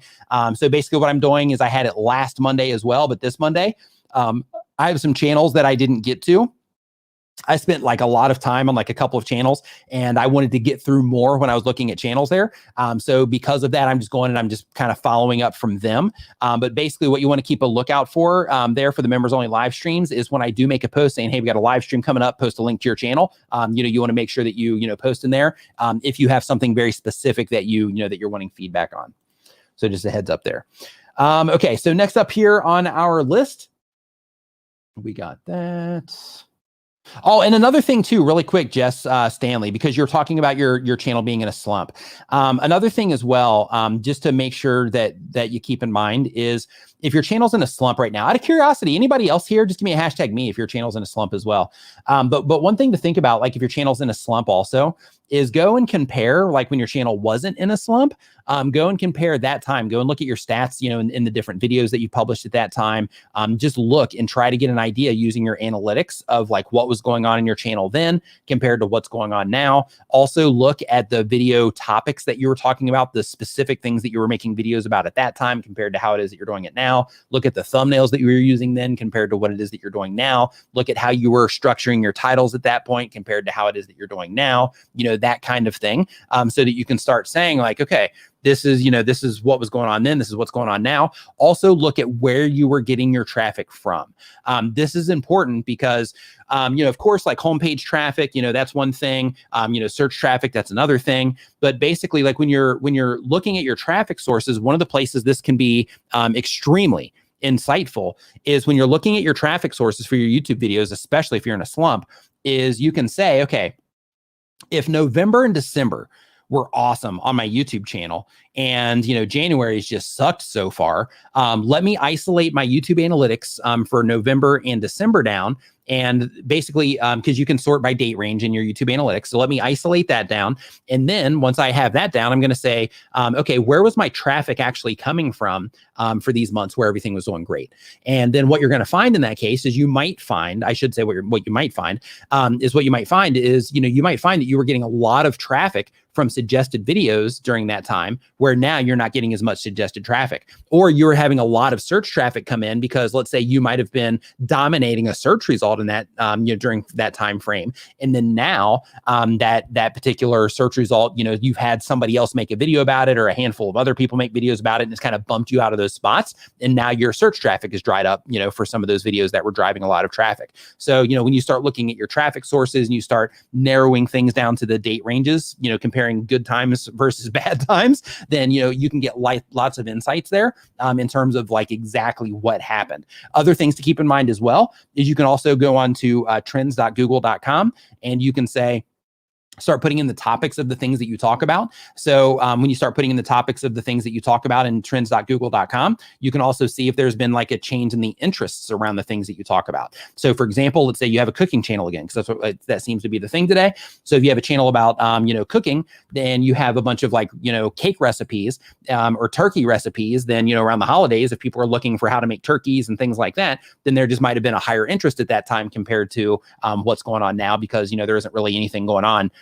There's stuff going on, but there's not anything like holiday wise going on that you would make a turkey for, at this point in time. So, little things like that is what you want to make sure that you're being mindful of, when you are seeing your channel go up and down. But another thing for, everybody that's new to YouTube, I do want to let you know also that there is, and YouTube specifically says this, they have something called the YouTube Creator Academy, which everybody should go through. It's free. YouTube puts it together. It teaches you like the best practices of YouTube.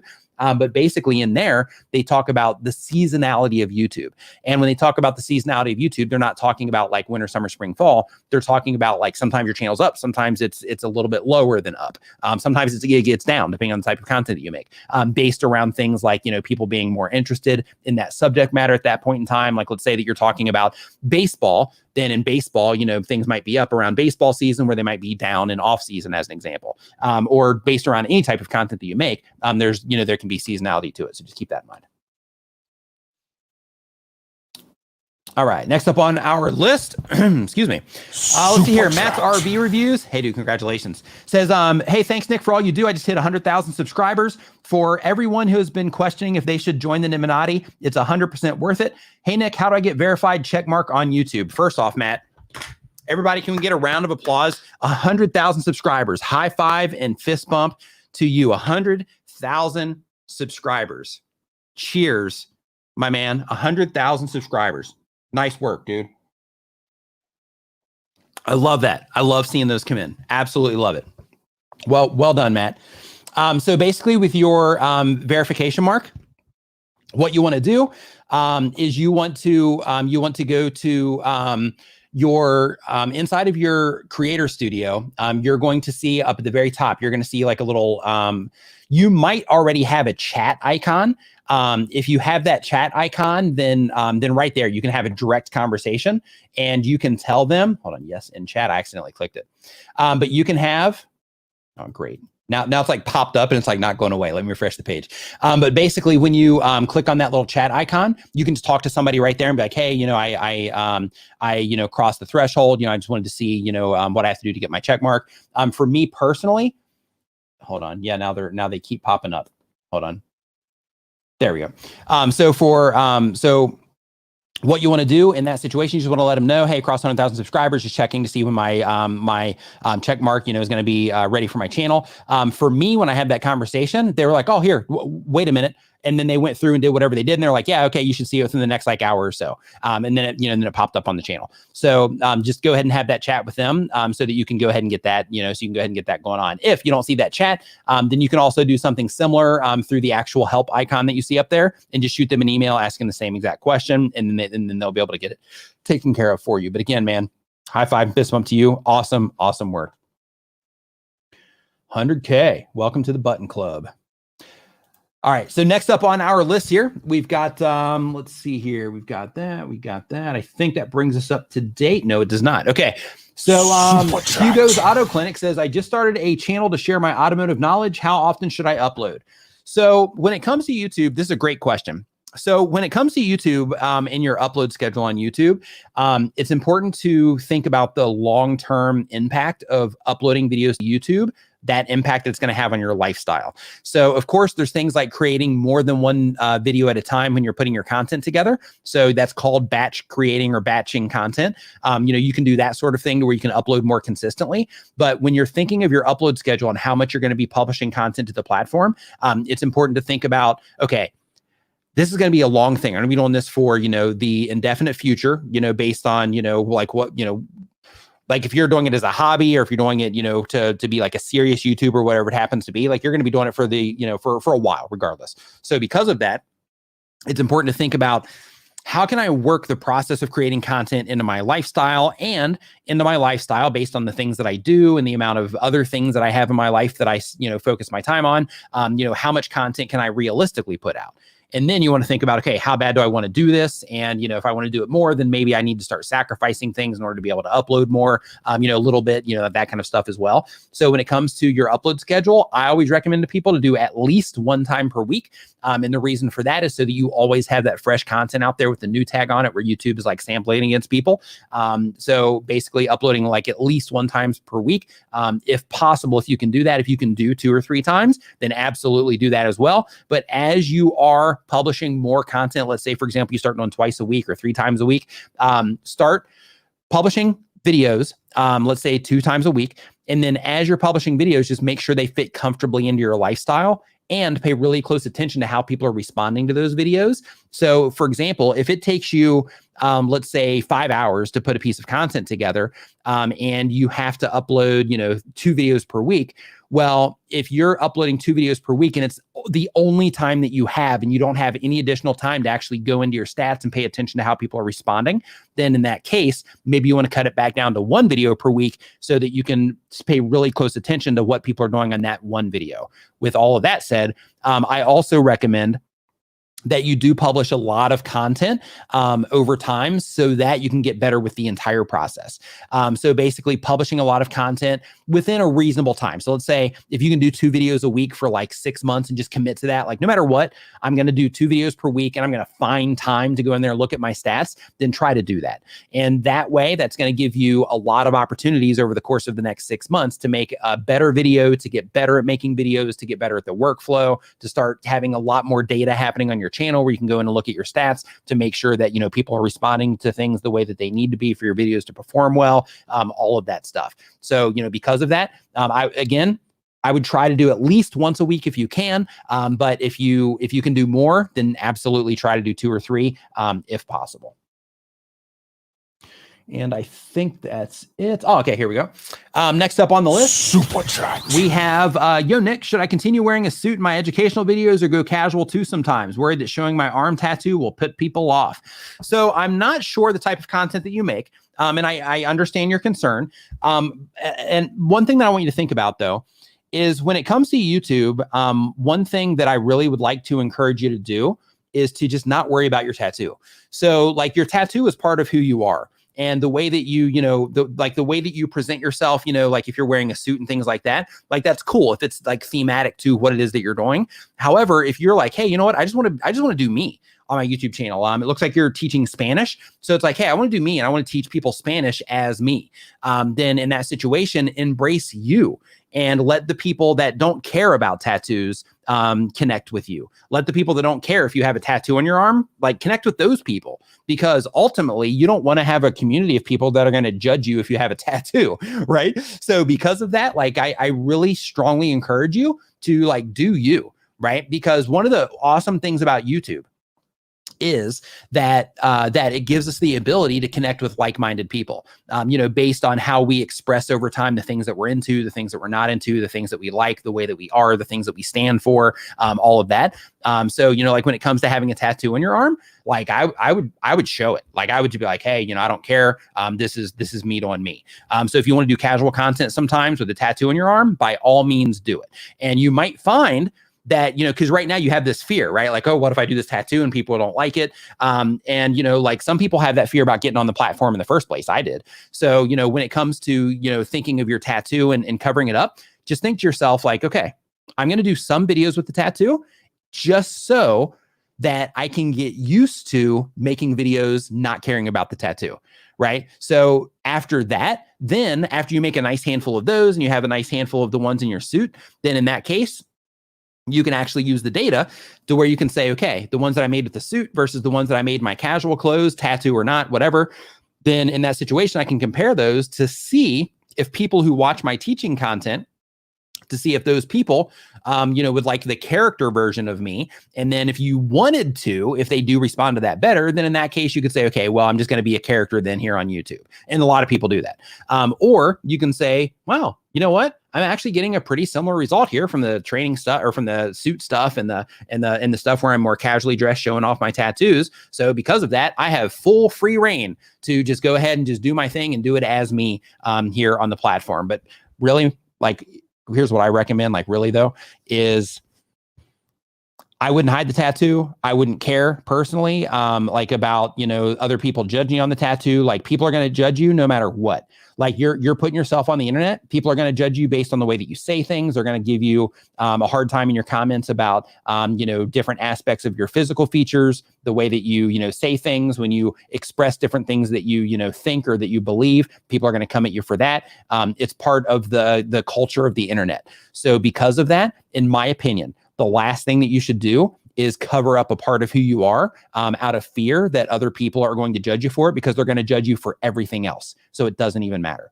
So because of that, I personally, I would just recommend that you just do you, and you don't even worry about, about the judgment of other people because of your tattoo. Let's see. And okay, one caveat. Actually, you know what? We're not even going to do a caveat on that one. Just do you. Just do you. Okay, so let's see here. Next up on our list, we have Superchat. Chumo EXE says, should I use shorts on my main channel? I have a separate spam account that I spam clips onto, and I get a decent amount of views.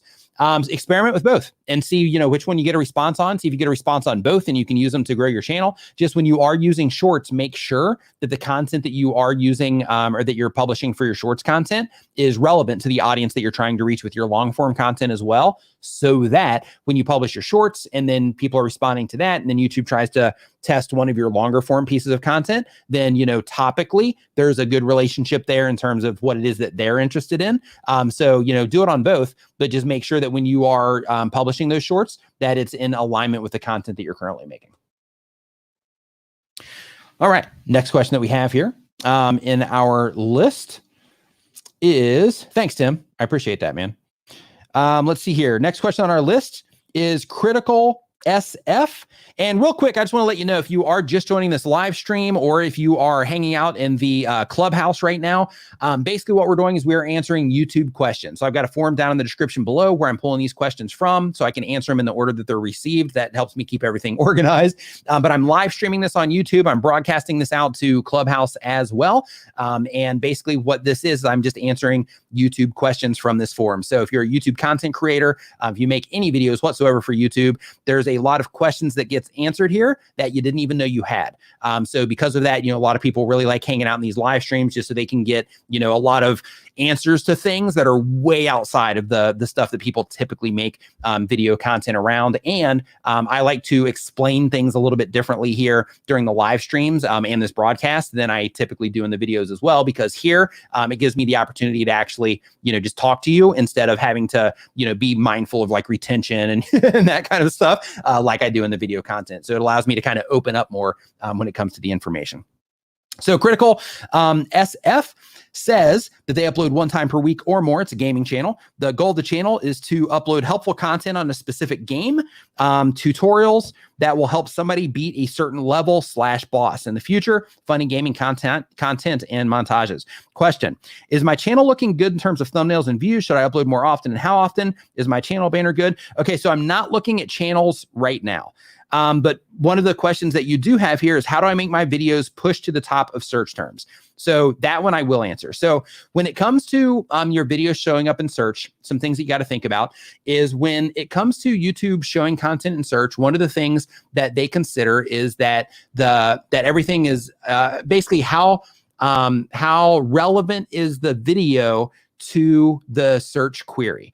So what that means is, what you need to do is you need to express somewhere, and we usually do this by adding some type of keyword that tells their system what the video is about. But what you do is you basically, add a keyword to your title. Like, for example, if I was making videos about MacBooks, then of course I would make sure I had MacBook somewhere in the title. And then you also want to explain further in the description what the video itself is about. And then of course you want to continue to use the tags as well. Now, tags aren't as important these days as they used to be. However, it's still a feature. You should still keep using it to help give their system more context to what your video is about. As soon as it's not important, they'll take it out. So that's the very first thing. The second thing is, it doesn't matter how good you get at those things. If people don't click on your videos and they don't have a great experience from watching your videos, then you could be in the number one spot for like a viewer or two. But if they don't respond to that content, then that video is just going to fall like a rock. So because of that, it's important to make sure that when you're optimizing your videos for discovery in general, not just search, and that you learn over time to get really good at getting the people that you're targeting with your videos. And this is why it's important to understand who you're making content for, but get the people that you're targeting with your videos to click on what it is that you're doing. And then of course, to have that experience, that good experience, to watch your videos for a fair amount of time, further engage, and all that good stuff is ultimately what you're going after. So if you don't make those things happen, then your videos aren't going to show up in search. One of the things also that YouTube considers when it comes to search is how much watch time that video is generating per search query as well. So for example, let's say that you have a video that shows up in search, and I have a video that shows up in search, and your video, people are clicking on it more and they're watching it for a much longer period of time than my video. Well, in that case, you're generating a lot more watch time per impression. So the chances of you outranking me is going to be much higher, even if my video title, thumbnail, or even if my video title, description, and tags are optimized in a better way.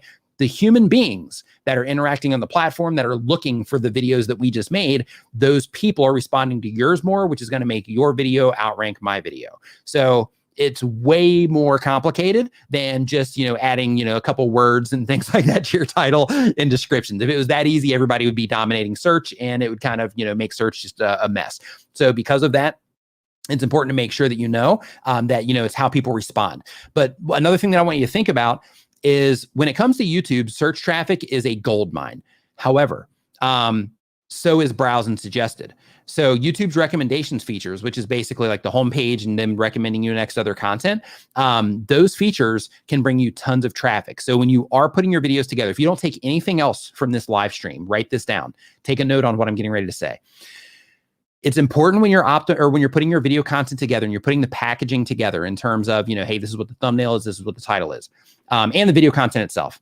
But when you're putting your thumbnail and title together, it's important to think of, I'm not necessarily making this video for the people that are looking for it in search, right? Those people, like, you can get them too. That's where the keyword thing comes in and being compelling in your title comes in.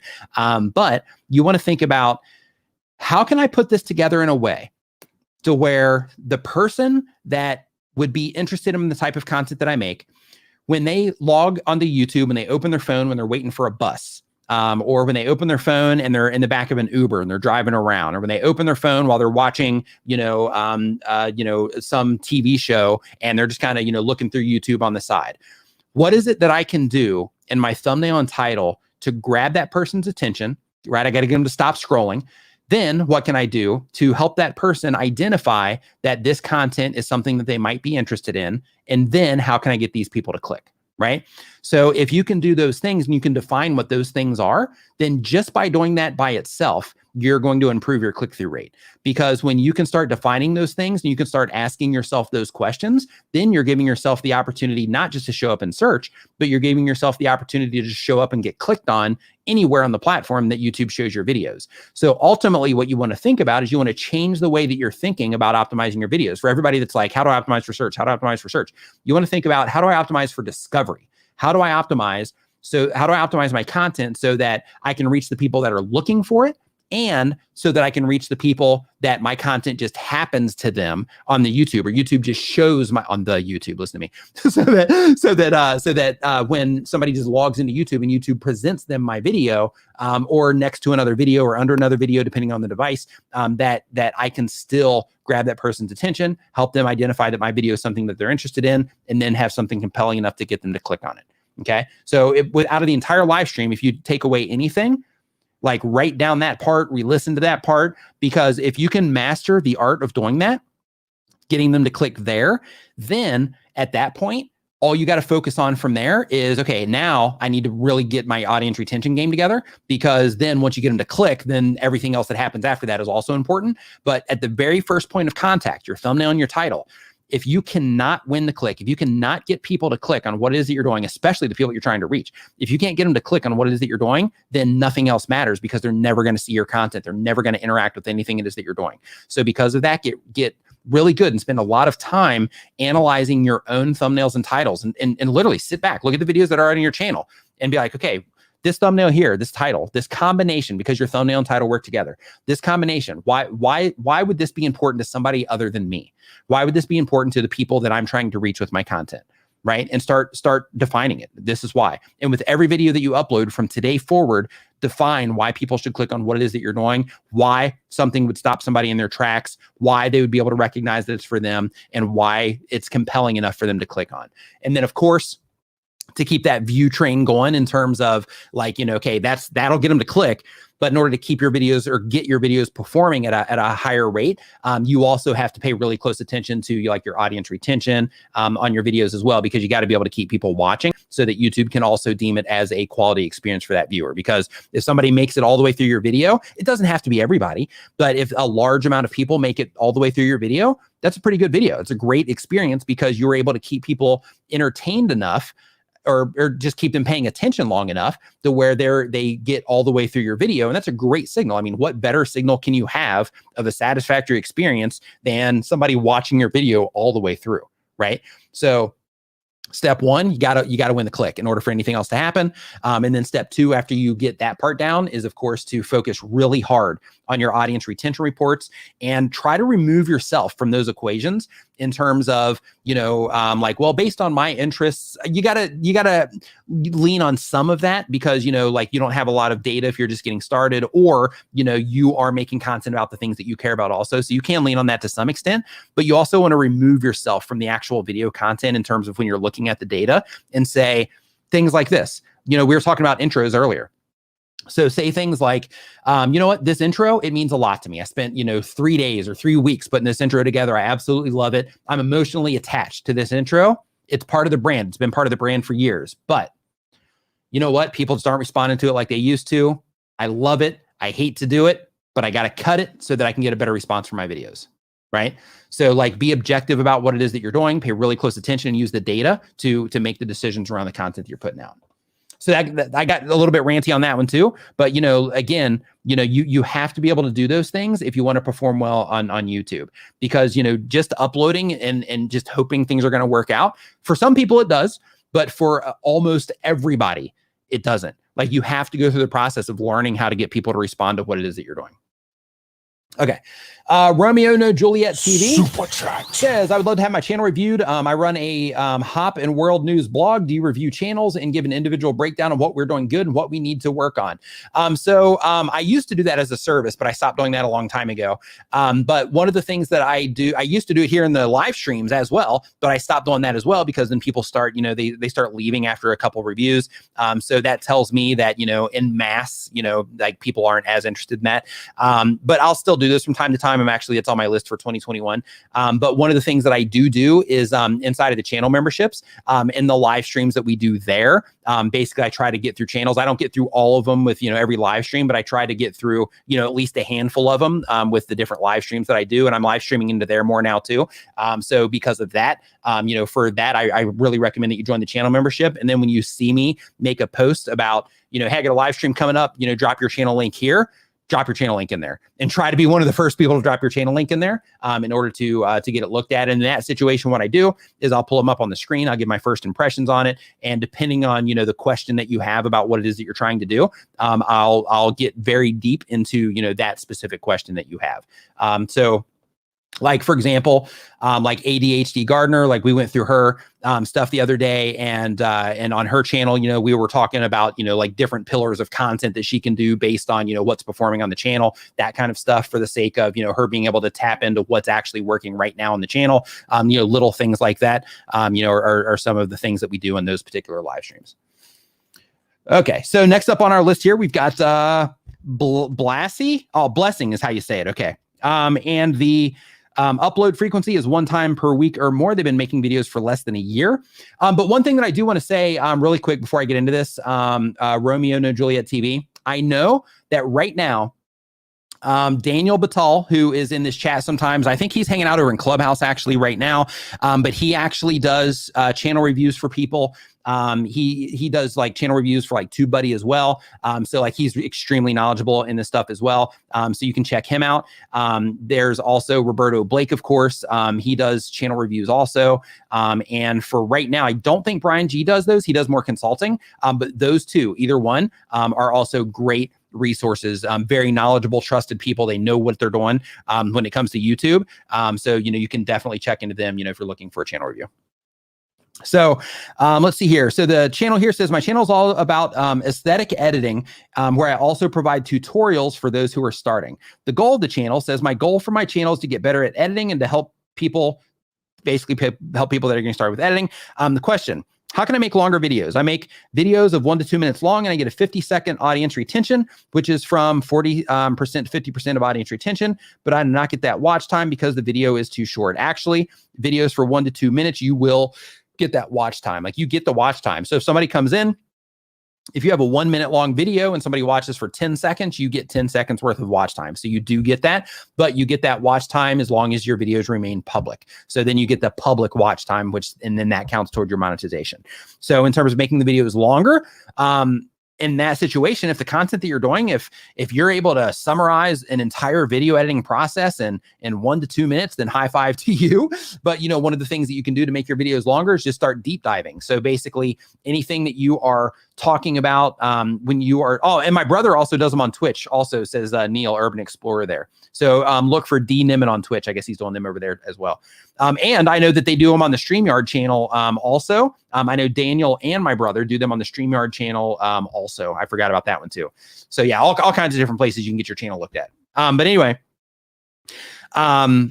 let's see here. So yeah, making your videos longer. So some things that you can do if you want to make your videos longer is you just go deeper into what it is that you're doing. So if you're showing people how to do, like, hey, here's how you animate text, instead of showing them the quick version of, hey, here's how you animate text, show them that, but show them like use cases and show them like different ways to animate the text and different examples of how to animate the text and things like that in order to make your videos longer. But when it comes to video length, it's also important. We had this conversation this morning in a room on Clubhouse, but one of the things that you also want to think about when you are considering the length of your videos is, of course, there's the strategy side, like, hey, if I'm going against this person or this, I'm making videos about this specific thing, I need to do some research and see like an average video length that people are putting out for this.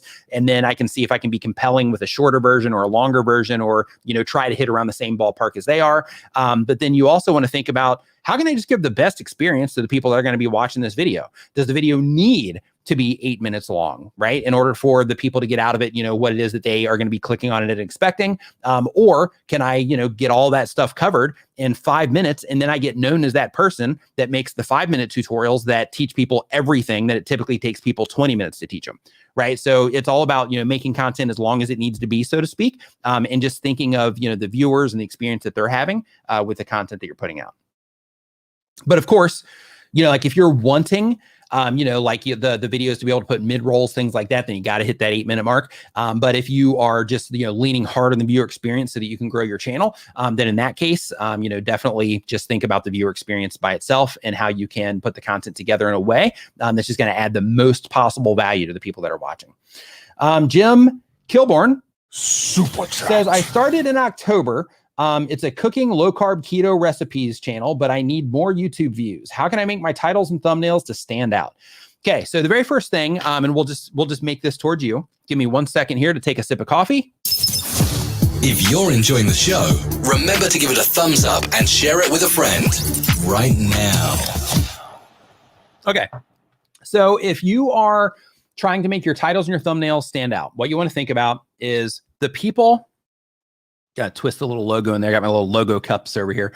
What you want to think about is the very first thing, the people that are into keto. What is it that they care about? And I need to start at the very top. I need to start, before I start thinking of thumbnails and titles, I need to start thinking of topics. So instead of just making videos that I'm just, hey, let me just make a video on this because it's Tuesday and I need to get a video out. Think the people that are into keto, what is it that they care about the most? For this, you can use TubeBuddy to figure it out in terms of, the search volume for things and the general interest around the topics that you're talking about. You can use manual research where you go and you just look around, see the other videos that people are putting together for it. You can and the videos that are performing extremely well on other channels. You can also just go to YouTube autocomplete. You can start typing in keto recipes. And then when you start typing in keto recipes, you're going to see a drop down. That drop down is going to show you a bunch of different ways that people are looking for keto recipes. And then from there, because we're still at that topic level at the very top. So then from there, you can start saying, easy keto recipes and see all the stuff that pops up there. You can say fast keto recipes and see all the stuff that pops up there. And what you're doing in that situation is topically, you're trying to make sure that the topics that you're making your content about are things that people are actually interested in and the things that people actually care about, so that when you make the video, then you have some amount of guarantee that at the very least, the stuff that you're making is stuff that people are interested in watching. Okay, so that's step one. Step two is then you got to think about the thumbnail, because the thumbnail is going to be the thing that actually grabs their attention and stops them in their tracks. So when you're putting your thumbnail together, you got to think, okay, for people that are interested in keto, how can I express to them in the thumbnail that it's about keto so that they can know it's for them?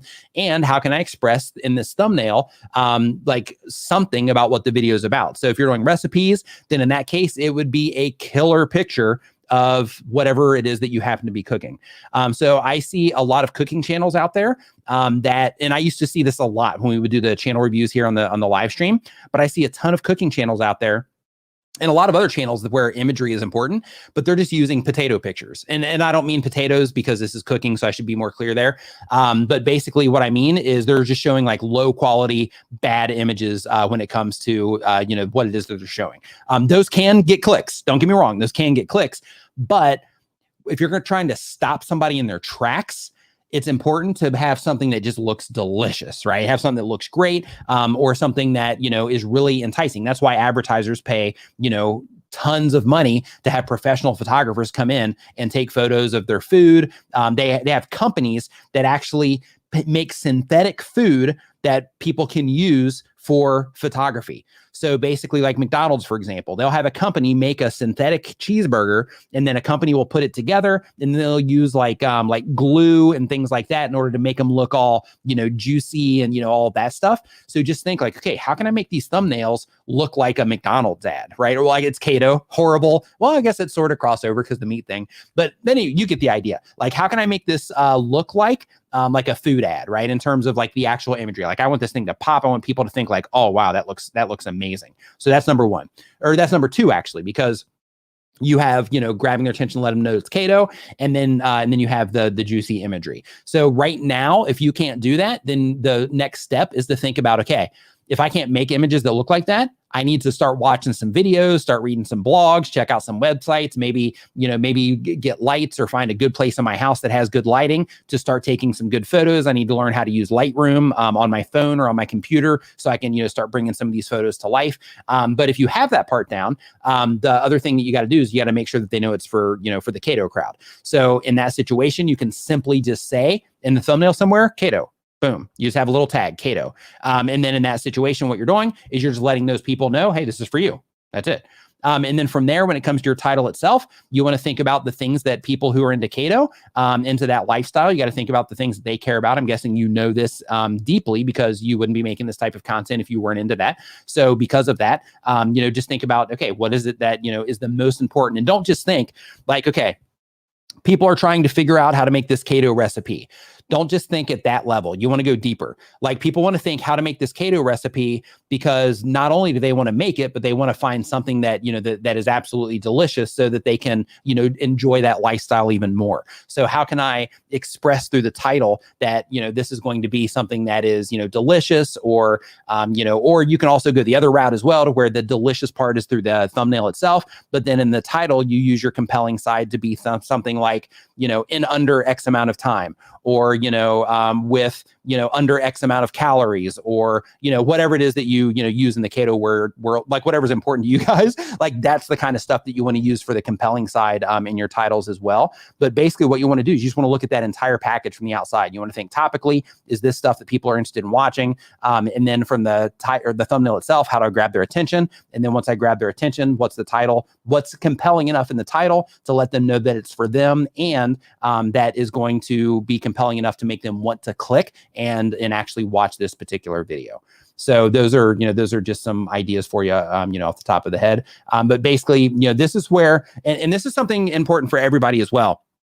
This is where knowing your audience and having a really good understanding of who you're trying to reach becomes extremely valuable. So for example, I was in a Clubhouse room today of YouTubers, and we were talking about, I was in there, Sean Cannell from Think Media TV and video influencers, he was in there.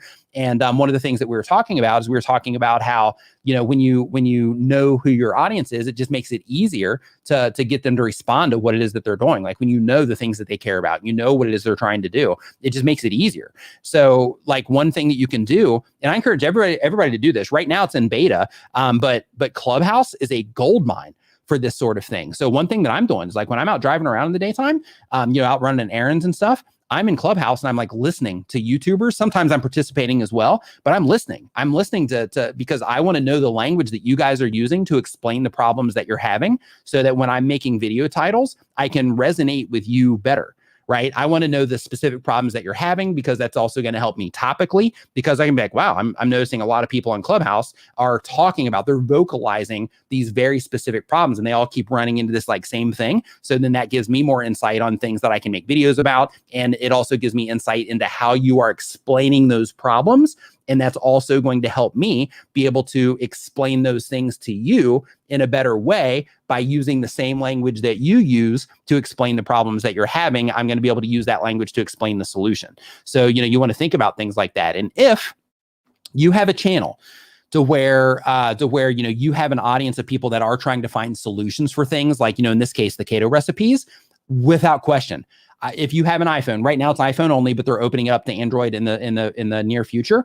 But I would hop on Clubhouse. I would go into Facebook groups. I'd be in subreddits or start subreddits or start Facebook groups, so that you could start getting a really deep understanding of how people communicate around the things that you make videos about, the specific words that they use to explain, the problems that they're having, or the solutions that they're trying to find, or the things that they care about, or whatever. With Clubhouse, I see that as a gold mine in terms of just being able to hear people vocalize, what it is that what it is that they care about. Plus, it is just cool. They got a bunch of other stuff in there too. This is not sponsored in any way. It's just really cool app. But anyway, how did that happen? Did I accidentally click that? Okay, let me close this. Okay, there we go. Okay, so next thing on the list here is from Terry Vincent CCIEX2. And they say, your advice has been invaluable to my channel. Thanks, man. My pleasure. Glad that you are enjoying the content. Glad that you are applying it. Most importantly, because a lot of people will like hang out in the live streams and it's like, hey, this is cool, getting a lot of YouTube information. And over time, they learn all the stuff. Right. But then people won't apply it to their channels, and, that makes the information kind of useless. So high five and fist bump to you for, applying the information and getting the gains from it. And thank you for that as well, for the kind words. Urban Explorer Neil says, about a month ago, I thanked you for all the help as I hit 3,000. Now I'm a few off 4,000. I'd like to thank you again. Thanks, Neil. Says, also thank Paul Peck for his shorts advice. They're working so well for me. #Niminati. Awesome. Thank you for that, Neil. And high five to Paul Peck as well. That's an awesome thing about the community is like people that are doing things. Because Paul Peck, he's got, I don't know if he might have hit 200,000 already, but he's got a sizable channel. And one thing that's really cool about YouTube as well is how open people are to, sharing, advice and successes and failures and stuff that they've had to help other people. Absolutely love it. Excuse me. Okay, so next up on the list here is from GeoZoo, and GeoZoo says that they upload when they have time. They've been on YouTube for less than a year. It's educational content, and the goal of the channel is to get discovered. And the question, how do I stand out from other creators in my niche, which is zoology? So I'm not familiar with zoology content, but let me take a sip of this, and I will start exploring that with you. If you're enjoying the show, remember to give it a thumbs up and share it with a friend right now. Okay, so when it comes to standing out in your niche, and this applies niche or niche, however you say it, you can still stand out in it, regardless of how you say it. But what you want to think about when it comes to standing out in the niche of content that you're making, it doesn't matter if you're doing gaming content, it doesn't matter if you're a marketer, it doesn't matter if you are, if you're doing thriller content, it doesn't matter if you are doing reaction videos, whatever. When it comes to standing out on YouTube, one thing that's going to help is knowing who it is that you're making content for. But another thing is, and this is going to sound so corny, but you gotta roll with me on this one. Hear me out. One thing that's going to help you stand out more than anything else on the platform is how we were talking about the tattoo earlier. For those of you that were here for that, is just being as you can possibly be. And I know this sounds corny and it sounds like, weird and all that good stuff, but it's legit. So when you nobody on the platform, people will imitate you, especially if your channel starts doing well. People will take your ideas. They'll try to do the same thing that you're doing. They'll use the same graphics that you use because they can. They will, make the same videos on the same topics that you make because they can. They will use the same exact titles you use because they can. They'll use the same descriptions that you use because they can. They'll use the same exact tags that you use because they can, with the exception of your channel name because that's against the terms of service. But they can do all of that stuff. But the one thing that nobody can do is they can't be you. They can't communicate in the way that you communicate. They can't care about the things that you care about. They can't express themselves in the way that you express yourself. And when it comes to YouTube, that's the thing that grows, that basically gets people to connect to you and grow a strong community on the platform, is that you start resonating with people who over time get to uncover like, oh, hey, this person, they think about things in this particular way. And I think about things in that particular way too. So, right out of the gate, when I have the option out of, 50 different channels that make the same type of content, I'm actually going to watch this one. Or at least watch this one more, or I'm at least going to make sure that I watch this one along with the other ones because I resonate with that particular person. So, being the best you that you can possibly be, or the most authentic you that you can possibly be is the best way that you can stand out on YouTube. Now, with that out of the way, another thing that you can do is when it comes to the branding that we were talking about before. One of the things that we talked about was the visual branding side of things, but then there's also the deeper side. So the deeper side is things like having repetitive elements in your content. Now, this particular thing isn't going to necessarily resonate that much with new viewers because people have to watch your content more than one time in order to be able to pick up on some of these things.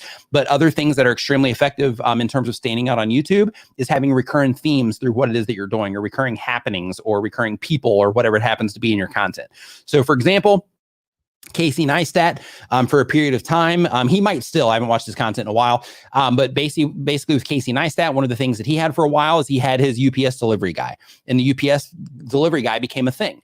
And because that UPS delivery guy was a thing, anytime that person showed up in the videos, the regular viewers would be like, oh, there he is again. Oh, this is awesome. And they would say like hi to him in the comments, like that kind of stuff. It was like a big deal when this person showed up. So basically what he did in that situation is he made that person a recurring theme. And then the community got behind it in that situation as they started noticing that, hey, this person pops up, Casey makes a big deal about it, and, or, kind of includes that person in what's going on. Now, it's a thing. The same exact thing applies to, like, for example, here on this channel, like this is a how-to channel. This is a help channel. This isn't necessarily like a, This isn't like a personality channel per se. And, one of the things that, that happened here in the live streams was, like M&Ms became a thing. I'm not doing it that much anymore because my brother's not here. But, the whole M&M thing became such a thing here that, when I would go to events in the States, people would, give my brother and myself, they would give us bags of M&Ms or boxes of M&Ms. And in some cases, we got like big things of M&Ms. I know Roger, he's in here. He was actually the first person to give me a big bag of M&Ms, Roger Wakefield. But like, like people, they notice that kind of thing. And it kind of, that's one step deeper into your, like the deeper side of your branding, right? But that's one step deeper into that is because it starts helping people, connect to what it is that you're doing and understand, not understand, but be a part of the nuances of what it is that you're doing on your YouTube channel. And the really cool thing about that is it also helps people, in addition to helping them being included in what it is that you're doing, it's also something to where in that particular case, like with M&Ms, it's something that if somebody's out in the world during the time that we were doing the M&M thing, if somebody's out in the world and they see a packet of M&Ms, they're not always going to think of us. However, there's going to be some people that when they see M&Ms, they're going to be like, oh, and just for a minute, right? Then we're going to come to mind. And that's one thing that helps us stand out in that situation. Other things that you can do in order to stand out on YouTube are to look at what everybody else is doing and try to think like, what can I do different? So as an example of this, when I first started YouTube, there are other YouTube help channels out there. There are already people doing, this whole thing.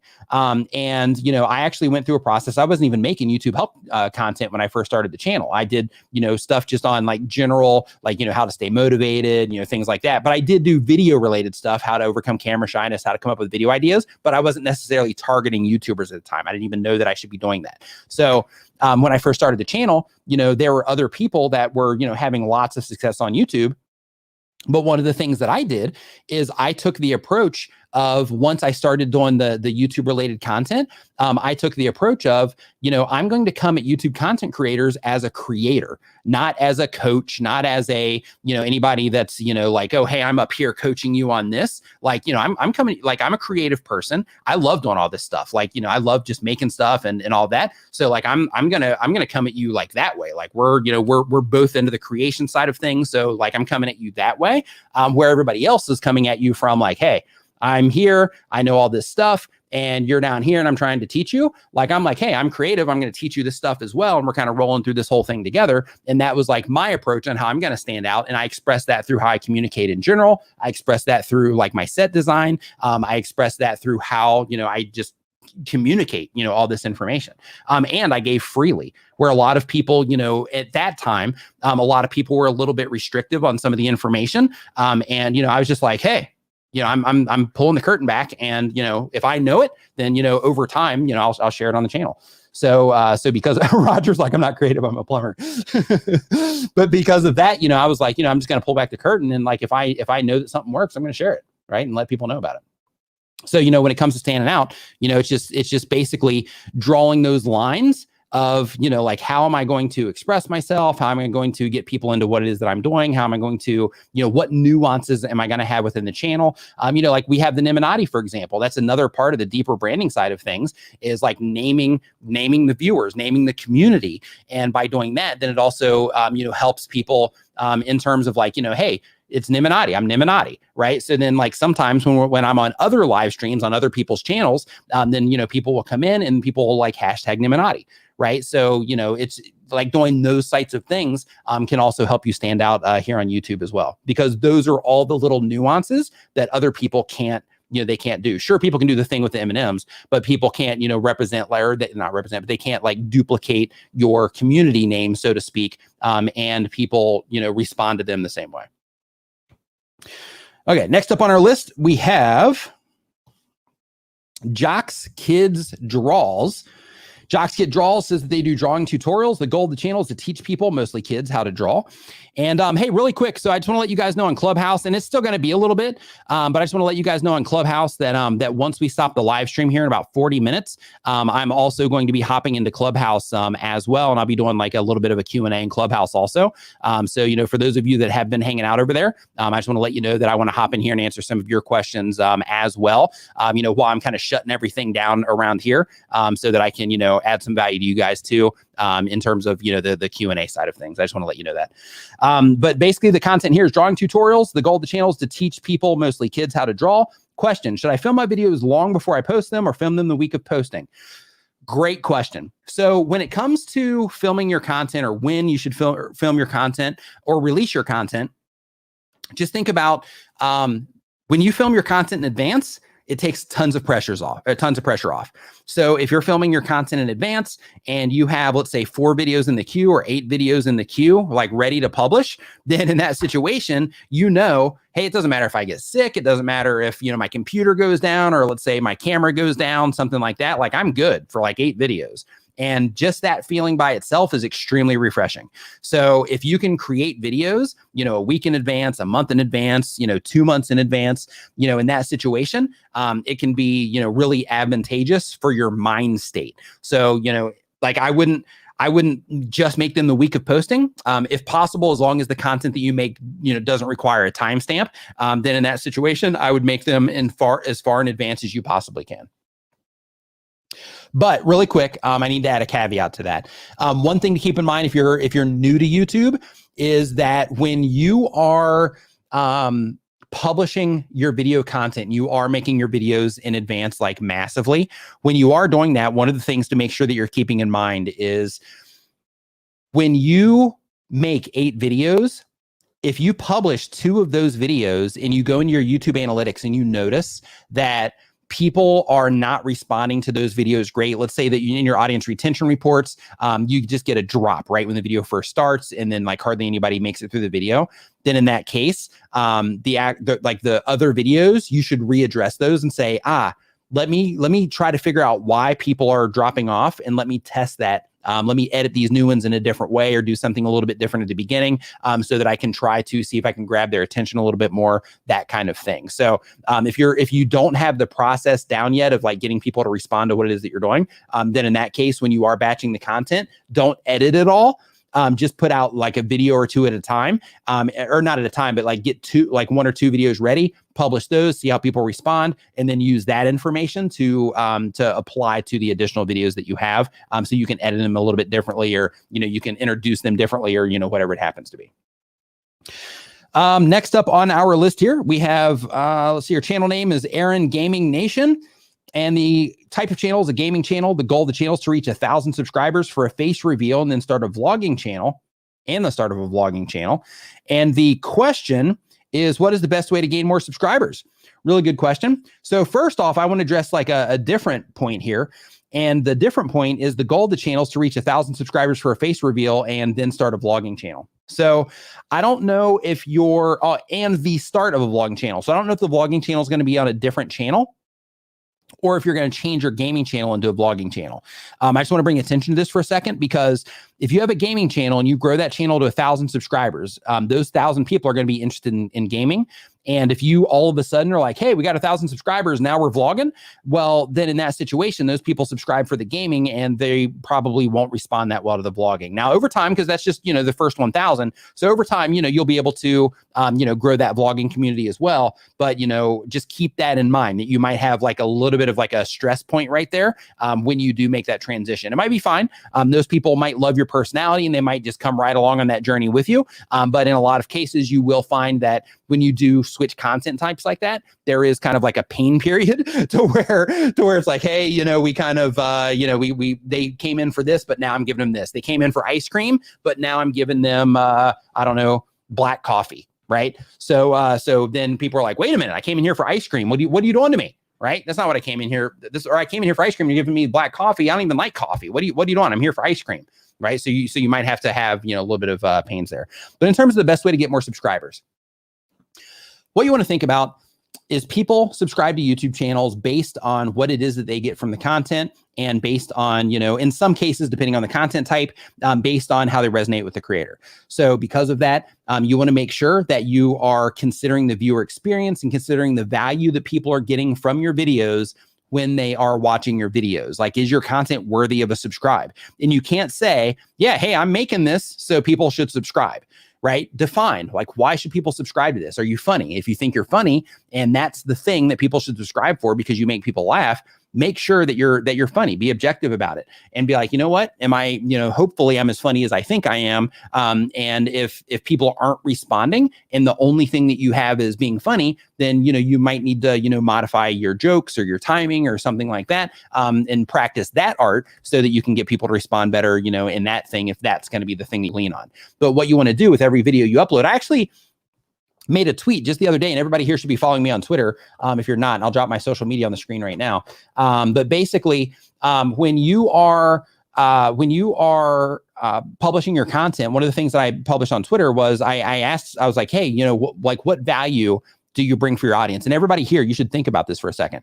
What value do you bring to the people that are watching your videos? And I don't mean like what type of content do you make on your channel. What I mean is when somebody watches your YouTube video, what do they leave with, right? Like what do they get out of it? What do they get out of watching your content?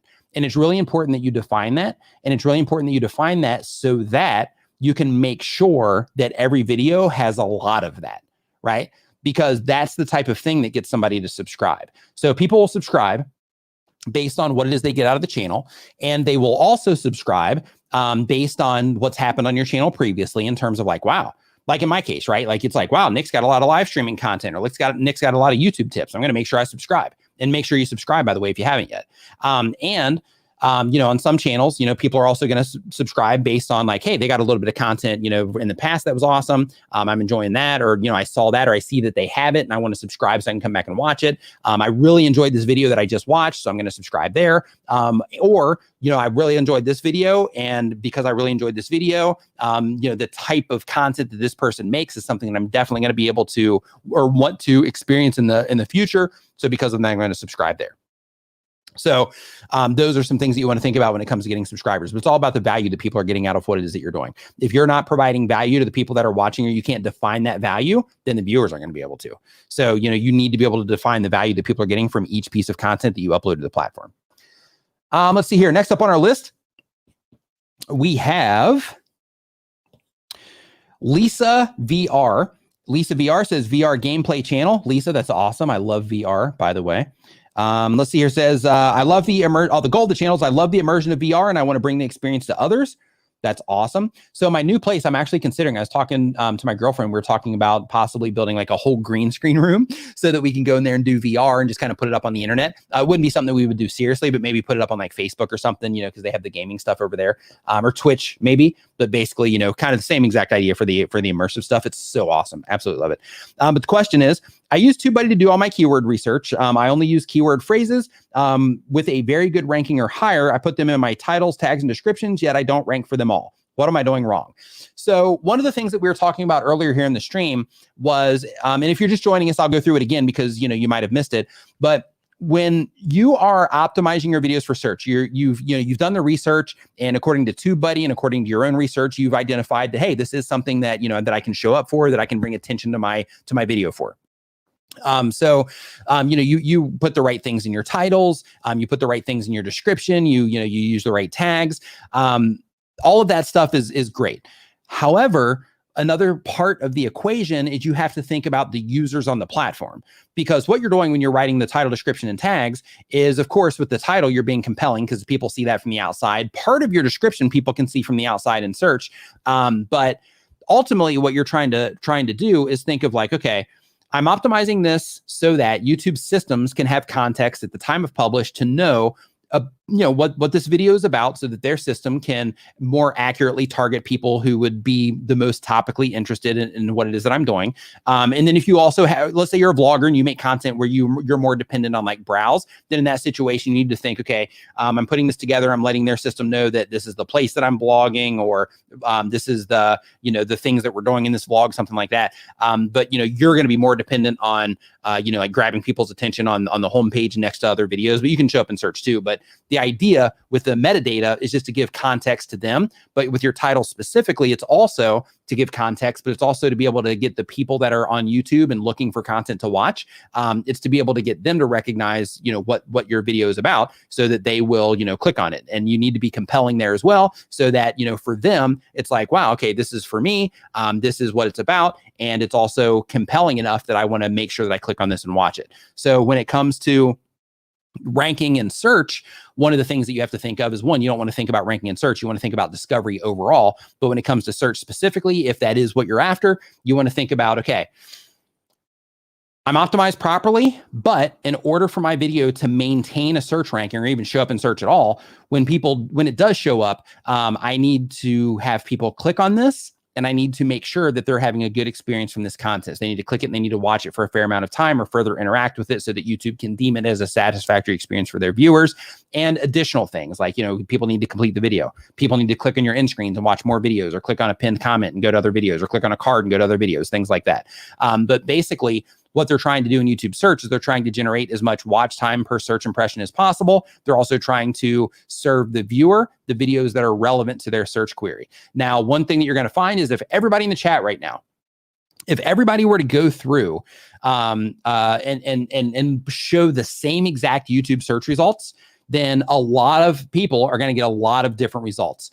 Depending on the specific things that you're searching for, a lot of people are going to see the same exact things at the top. But in some cases, or in a lot of cases, like the videos under those top ones, those are going to move around wildly based on your user history and what it is that you're viewing on YouTube. So when you are looking at how you're ranking in search, it's important to think about that even though you might not see yourself ranked, you need to make sure that you're looking in your traffic sources to see if you're actually pulling traffic from search, because YouTube might be showing your videos to search when somebody that's interacted with your channel in the past, when they are looking for something based around the thing that you're talking about, YouTube could be showing it to all those people and you might not even see it yourself. So one, you can look at it in incognito mode so that you can make sure that you're at least getting a general idea of like a default user on the platform, like what they might see.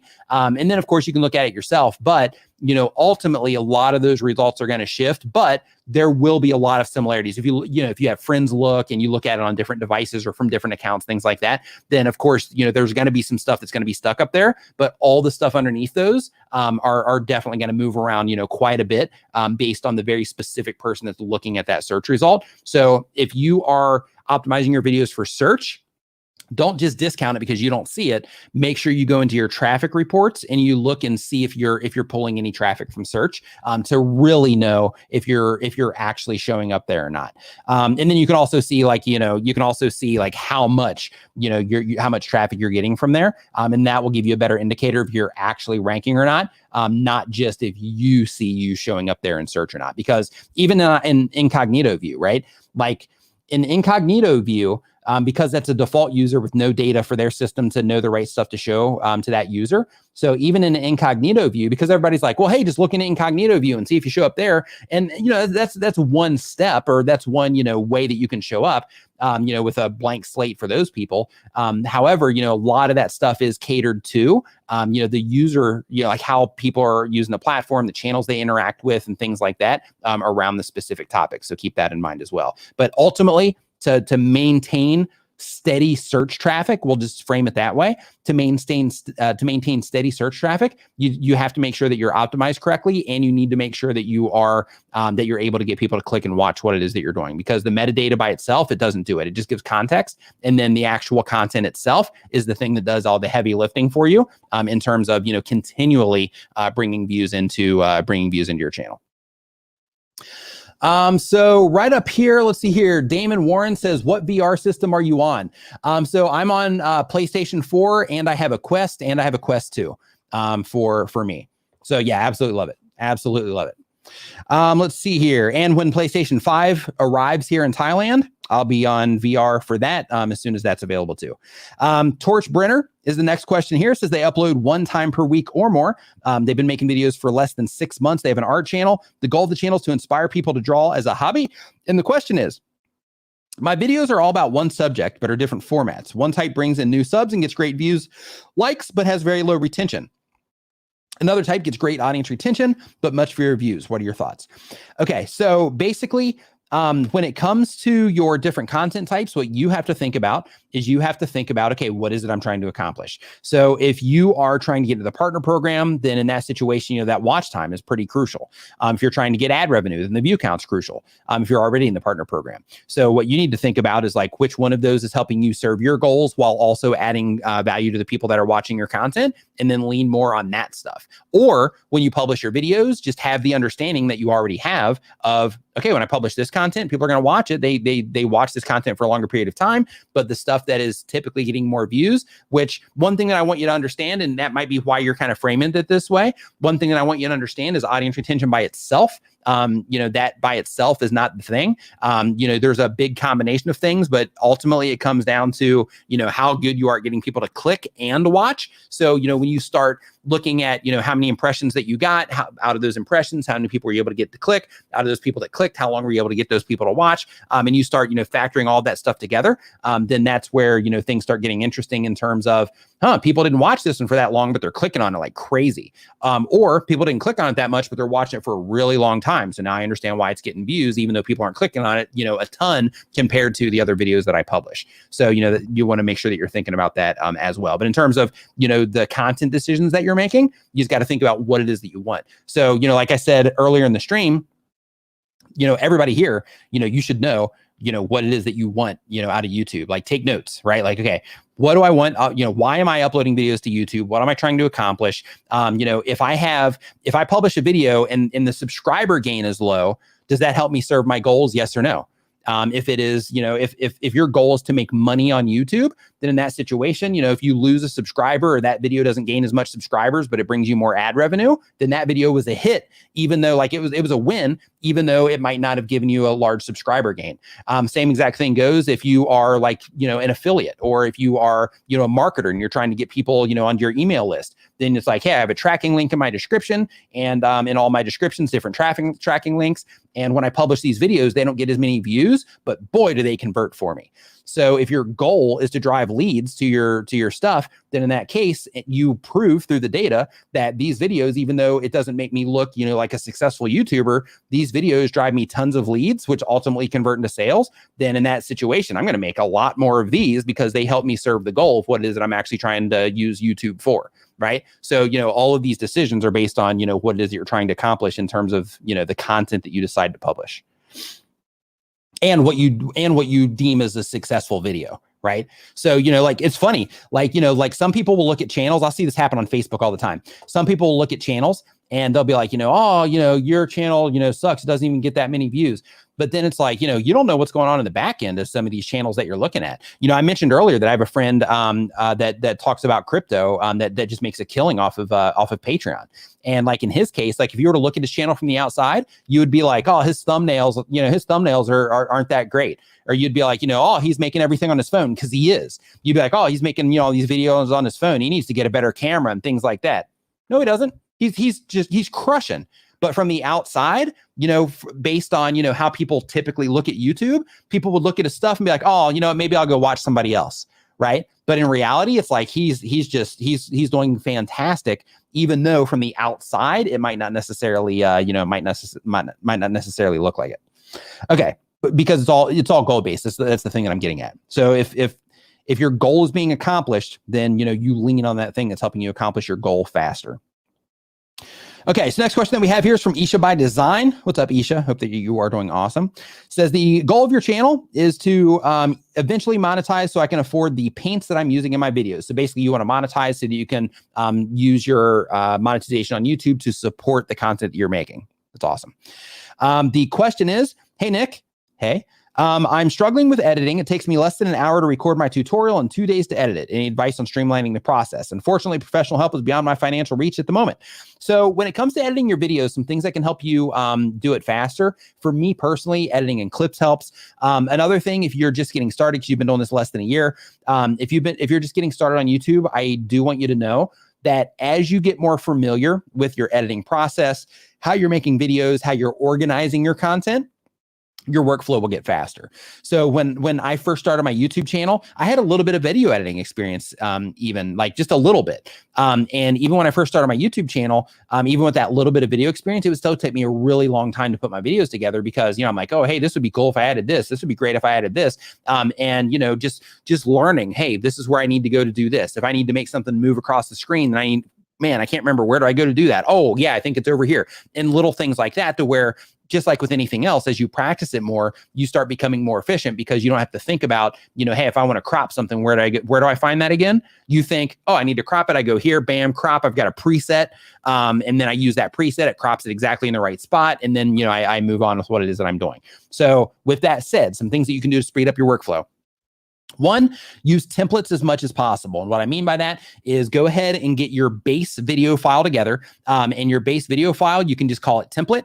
And that is going to include any common elements that you use in your videos. So if you have similar music that you use, if you have similar end screens, similar lower thirds, any graphics at all that you use on a regular basis, social media pop-ups, things like that, go ahead and have them in the timeline in that template file. So you would copy and paste that template file. So you would have the base file with all the files that you need in there that you use on a regular basis, copy, paste it, title it as your video title, open it up, start working on it. And then that's going to save you a few minutes because you're not going to have to, drag everything into that timeline. You're not going to have to, animate anything because all of that stuff is already going to be done. You just have to slide it around based on where things happen in your video for those particular elements.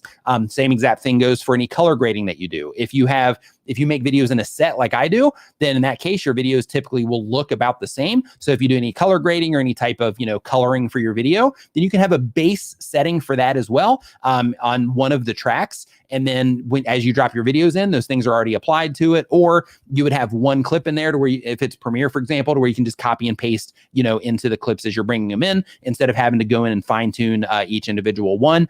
Copying and pasting different track effects, things like that can also be valuable instead of having to do each one. Let's see here. What else? Templates that using LUTs, for example, like Vigard, who edits my videos. Walter's World in the house. What's up, dude? Hope you're doing great. But like Vigard, who edits my videos, him and a bunch of other content creators on the platform, they sell LUT packs. Some people give them away. But basically what those are is their color profiles. So you can use LUTs or you can make your own based around the content that you make. Just watch some videos on how to do it. And then basically you would have those color profiles to where if you're using something like Premiere, for example, you can just basically import that profile into your into the video files, and then you're done without having to actually go through that process. Same exact thing goes for processing your audio.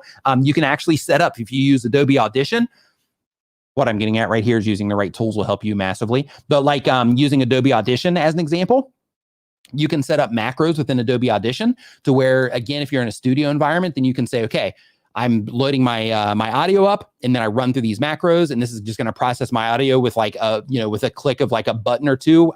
You have to make a few adjustments first, but then you run that process and then it's done, instead of you having to manually go through and do everything each time. So you want to make sure that you're learning how to do that sort of thing within the software that you're using. Also, how you record your videos is important. So you want to make sure that you're actually recording for the edit. Now, one thing that I want to say, because I've made a lot of mentions about the in-studio stuff, if you are a vlogger or if you're making content in like different places, then some of these things aren't going to apply as much because your audio environment will change. The colors that you're going to be modifying are going to change.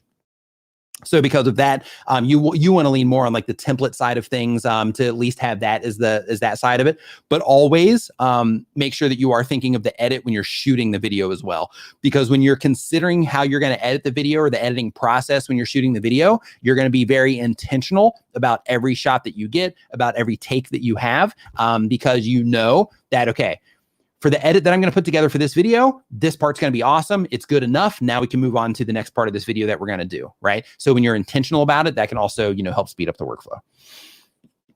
All right. Next up on our list here,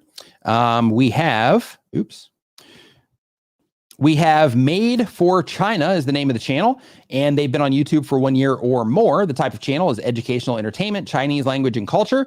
The goal of the channel is to build a community of people who are passionate about Chinese language, culture, and creating a bilingual lifestyle. And the question is, hey, Nick, hope you're doing well. Hope that you are doing well also. Says, I started a fun channel 2 years ago and playing with my daughter and absolutely fell in love with making videos. That happens, right? Hashtag me if you caught the bug when you started making videos here on YouTube. Okay, hashtag me right here. Me, I'm guilty. Me. Yeah, hashtag me. If you start making videos, like, let me see kind of what this is all about, and then you just got hooked because you're like, wow, this is great. This is so much fun. Says, I'm curious about your opinion on my channel name, Made for China. Basically, my entire life has been focused on China and Chinese study. I spent 6 years in China and majored in Chinese in the US. The China people would always hear my name, Jade, and say, wow, it's like you were made for China. Hoping it's a fun play on the idea of made in China, and gives the idea that everything on the channel is made for China. I'm worried people might hear the name and assume it's about Chinese e-commerce or goods. I've tried to make the channel direction clear in the channel art. Thoughts? Okay. Also, when we went to Thailand every year, we were in China during Spring Festival, and I miss it so much. Chiang Mai was the first place in Thailand I ever visited. Awesome. That's where I stay. That's why you're telling me that. But for everybody else, that's where I'm at. Hearing your daily life stories makes me miss it so much. Nice. So when it comes to your channel name, I agree with you on the side of, it does kind of have that, like e-commerce type of thing to it. However, when people are being presented your content on, let's say, a homepage on YouTube, your thumbnail and your title is going to be the thing that grabs the attention. And topically, even if your channel, yeah, a lot of people with the me's here. Even if your channel name is made for China, they're still going to see your thumbnail and your title about the thing that they care about. So because of that, if it's language or, bilingual, related stuff, then it's going to be clear through the title and the thumbnail. Basically, the topic of the video is going to demonstrate to them that it's not about e-commerce. So then over time, as people start getting familiar with your channel, they're going to click on those thumbnails and titles. They're going to come and watch your videos. It's going to be crystal clear to them that that's not what you're doing. And then as they start telling other people about it, then in the conversations when they're actually sharing your content with friends, like, hey, you got to check out this Made in China channel. It's awesome. Like when they're, telling other people about it, then the same exact thing applies. It's like, oh, I'm watching this awesome, channel. They're teaching me tons of, Chinese language stuff. Oh, great. What's the channel name? Oh, it's called Made in China. You should check it out. Then in that case, the context of the conversation is also going to help with the channel name. So in my opinion, I wouldn't even worry about the channel name. I think it's a cool channel name, but the only downside is branding. So for example, like you're not going to be able to get the URL for this. I would assume maybe you can, but I'm going to guess that Made in China is taken already by the e-commerce folks, but basically, or just by the manufacturing industry by itself, but Made in China is probably going to be a really hard one to get all over social media and things like that. So for YouTube, it might be fantastic, but in terms of the internet brand that you're growing over time, that one might be a little bit challenging. So because of that, I would just try to think long-term of what it is that you're going to do with the channel, because I know that you're on YouTube right now and that you're making videos and you're having a great time. But as your channel grows, and this might become something that ends up being like successful, and if it's successful, then it's going to be like the thing that you do. Or if you decide to go that route, and if you do decide to go that route, then you're going to have to start being like, oh, okay, well, now I'm like this far down the road and I can't get the branding for any of this stuff. So it's like really hard for people to find me. Of course, you can do things like, Made in China videos, right? Hey, just go to madeinchinavideos.com, which that might even be hard to get. But basically, I would try to find that stuff now and think of how you're going to brand everything around social media so that you can have a recurring thing everywhere else except for YouTube, be it the Made in China videos or Made in China for you.com or Made in China, language or Made in China bilingual, or, whatever it happens to be. Like I would find that thing and I would make sure it's the same on all the platforms and that you can get the domain name for it. Still have Made in China there on your YouTube channel, but I would get it everywhere else as the same exact thing, but something around Made in China. So Made in China would be a part of it, but you just got to think of what you put in front or after the Made in China so that people will be able to easily find you elsewhere on social media too. All right, next up on our list here, we have Educative Tej, I think is how you say that. And they do bi-weekly content. They put a bi-week or a bit.ly here on the link to the channel. They do bi-weekly content, but on YouTube for less than a year. They do educational, informative content. The goal of the channel is to spread knowledge. And the question, so we create videos in our own native language or should we create in English to get the best results? This is a really good question. One thing that I want you to consider when it comes to the answer of this is that if you make videos in your native language, then one of the advantages that you have is that you are able to communicate to the people that speak the same language that you do in a fluent way with all of the nuances of the culture and the language and all of that. and the competition most likely isn't going to be as high, than if you are competing in like the English market, for example, because, the English is, one of the dominant languages on the planet. So because, like around, this kind of stuff. So because of that, or just in general, that Chinese, I know, Hindi is as well, but basically like, when you are thinking about the language that you're going to be making content in, you also want to think about, okay, let's say, for example, I'm going to do tech content. Well, since people, unless it's like novelty or something, unless somebody's like has just like an amazing personality, because there are a lot of people with like strong accents that do great on YouTube. I can't remember his name off the top of my name or off the top of my head, but like iPhone Dio, I think is his channel. Strong accent, but he's hilarious as well. And just like the way that he communicates, even though he has a heavy accent, it's still, it's still great. But there's also a lot of channels on YouTube that will try to go after the English language, but the way that they communicate the English language, it's not great. And because of that, when people have the option on YouTube to watch a channel that they can easily understand, or watch a channel to where they have to struggle to, to really get a handle on what the person's saying, then in that situation, you're creating that divide. Right. So that what's going to happen is people are going to click on your videos and they're going to be like, oh, wait a minute, I can't even understand this person. I'm out of here. I'm going to go watch a channel that I understand, right? Or a video that I understand. I actually see that a lot. People do that with like mobile content for, what it is that my brother makes.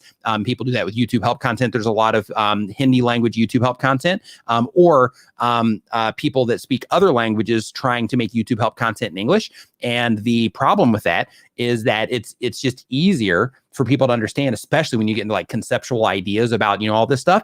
It's easier for people to understand some of that stuff for English speaking people, if it's, in easy to understand English. So I recommend that you try your native language first. Of course, have another channel where you can experiment with some English content too, because you might have one of those personalities where people are like, oh, this person's hilarious, or they're just awesome, or the way they share information is great. So try both.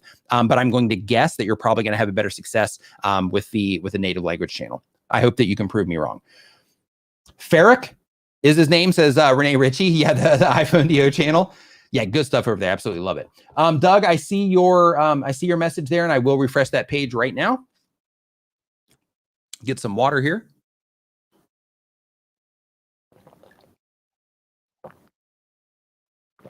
Button didn't work.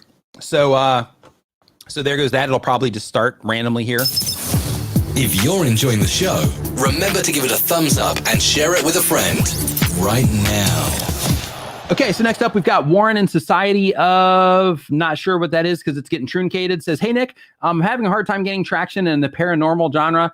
Like I seem to be behind getting on trends. Who is your favorite ghost channel? I actually don't watch paranormal content, so I don't have a favorite ghost channel. When it comes to being behind on it, one thing that's important to consider is that when it comes to YouTube channels, everybody grows at a different pace. And that growth is typically based on the content decisions that they make in terms of the specific things that they talk about, and the skills that they develop, and the rate that they develop those skills, in addition to their willingness to, learn how to use the stats and use, database decisions on their channel. Just, some people just have a little bit of a, of an innate understanding of, like the space that they're in and how to get those people to respond to things. So, there's every channel and every niche is going to perform differently. Some people are going to be on the bottom end of that. Some people are going to be the top end of that. It's just the reality of how it works. So on that side of things, what I recommend that you do is instead of looking at yours, it's good to know, hey, I'm underperforming here. However, if you're underperforming, that means that there is something in there that you just have to learn over time. So it could be, how do I make better thumbnails? How do I make better titles? How do I get my content to be better? How do I edit in a better way? How do I, grab people's attention when my video starts? How do I, communicate, in a better way in the content that I'm putting out? How do I just make that experience awesome for viewers? That sort of thing. When it comes to the content that you're putting out. But it like work on those skills more than spending time, being like, oh man, it sucks that this channel's doing better than me. Just be like, hey, not a big deal. I don't even know. They might have, a magazine or a website that's sending them some traffic. Who knows? But like in your case, just focus on making every video better than the one before it. Science-Based Fitness says, when do you recommend that you do your first collaboration with another channel, and what method do you recommend to find a collab partner? Great question. So when it comes to collaborations on YouTube, I recommend that you start collaborating as soon as you can. And the reason for that is because when you start collaborating as soon as you can, you start learning the process of collaboration, because there can be some bumps along the way. When it comes to collaborating on YouTube, some easy things that you can do to find collaborators. There's actually an app called Collab Space, and Collab Space is something that you can just like post your profile there, check in, and see if anybody wants to collab. You can hit up other people to collab there as well. It's the whole purpose of the app, so you can check that out.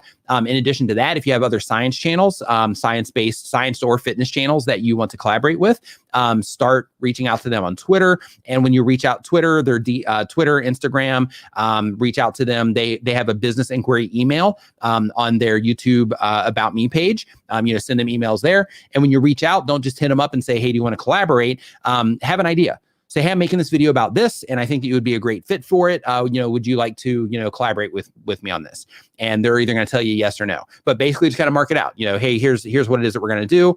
You can even put the process in there if you want to. I've already set up this Google Doc for you, and we can kind of pass ideas back and forth on this Google Doc. I have this Dropbox that I can give you access to once you agree, and then you can just upload your files there. And depending on the creator, like if they're like a big channel and they're extremely busy, you can even offer something to them like, hey, I'll even edit the video. So like if you want to do this collab, like this is the idea for the collaboration. And, because I know that you're, doing a bunch of stuff, I'm doing a bunch of stuff too, but since I'm reaching out to you, you have the leverage here. So, if you, want me to edit the videos, then, I'll do that too. So, it just depends on, how, what it is that you're trying to do. But when it comes to reaching out to people, just reach out. But when you do reach out, make sure that you have a plan. But I think people should start collaborating right away. Collaborations are a great way to not only grow a YouTube channel, because it can be really awesome for that too, but it's also a great way to start making friends in the space around the type of content that you make. And that's really important when it comes to YouTube. Because, little things like, you go in your stats, you notice there's like an issue, then you can hit up your friends that make similar content and be like, hey guys, I just noticed this. Are you having, do you see something similar? And they'll be like, no, it's all you, buddy. Or they'll be like, huh, yeah, I noticed that too. I didn't even, realize, I wasn't paying attention, didn't notice that happened, or, like whatever. And then, it's just awesome having friends in the space around the type of content that you make. And just talking about it too, because then you have those people that over time, as you develop those relationships, that you can hop on calls with, and all that stuff, and just share different ideas about the space, and all of that stuff too. T said what T said. Super chat says, thank you for your help, Nick. Applying what I learned here and on similar channels has me earning $2,500 per month in ad revenue. I will hit 13,000 today. High five and fist bump to you. Nice work on that. Who here in the chat would like to earn another $2,500 just in ad revenue from doing something that you enjoy, uploading YouTube video content? It's awesome. Absolutely love it. This is another awesome thing about YouTube, right? She can fully support the content that she's making. So I'm not sure with the lifestyle, on that side of it, if that would make her go full time or not. In some cases that will. In some cases, that won't be enough depending on the world locations and cities that they live in, stuff like that. But the fact that, that somebody can start a YouTube channel, have 13,000 subscribers, and have $2,500 coming in per month, in addition to, like, if they have a job, like in this case, if she has a job, or something like that as well, that extra, instead of going to your boss and being like, hey, can I get a raise? Like, she just made her own raise in that situation. So nice work. All right, so with all of that out of the way, I want to thank everybody for hanging out in the live stream today. Again, I'm going to be picking this up over here on Clubhouse. For those of you that are in Clubhouse, you can either just search for my profile. You might be able to find it that way. I'm not 100% familiar with Clubhouse. Or you can just look for Nimmin Live YouTube Q&A, and then hopefully this chat will show up there as well. I'm going to be answering some questions there as well as I shut this down. But I want to thank everybody for hanging out. Listen, before you go, when we do these live streams, there's a lot of stuff that we talk about in these live streams, a lot of information that goes out. I encourage you, if you were taking notes, during any of this, just pick like a thing or two off of your notes and just focus really hard on that. So for example, when we're talking about audience retention reports, if you're like, hey, I don't even know what that is, go find it in your creator studio on YouTube and start going through and looking at your videos. How are people responding to my content? Let me go look in my audience retention reports and let me see what that means. And let me see what that graph looks like. And let me see how people are responding to each video that I'm making so that I can start identifying places where I can improve. If we are talking about, different things with the titles or the thumbnails, about, defining the specific things with every aspect of what it is that you're doing, start doing that. That might be the thing that you work on this week and say, hey, I'm going to go through my entire channel. I'm going to look at my thumbnails and titles. And especially if I have any videos that are not getting views, then I'm going to go through those and I'm going to look at the audience retention. I'm going to look at the title and thumbnail, how those are converting for me in terms of the click-through rate, which you're not getting any views. But if you're getting impressions and you're not getting any views from those impressions, then, then, hey, I'm going to start seeing, or I'm going to start defining with each of these, title and thumbnails, why people should respond to these, right? So whatever the thing happens to be for you, just, make sure that you take that note, or that if you've been taking notes, that you start working on, a thing or two, and you get really in tune with that thing, over the course of this week until we pop up here next Saturday. So again, thank you everybody for hanging out. Channel members, again, we're going to be live streaming on Monday as well. So make sure that you are in the Facebook group for that. Again, you can look for Niminati VIP if you're a channel member, and make sure you fill out all the information on the way in. And I'll let you in actually on Monday because it's like midnight here, and then I'm going to be hopping on Clubhouse as I shut down. And then tomorrow I don't do anything. That's my chill day. And then Monday, as soon as I sit in front of a computer, is when I actually, give everybody access to the group. So, so make sure that you do that. And again, thank you everybody for hanging out. And I will see you next time. Have a great week. Things are crazy right now. So just hold on. Have an awesome week. Try to stay positive as much as you possibly can. And enjoy yourselves.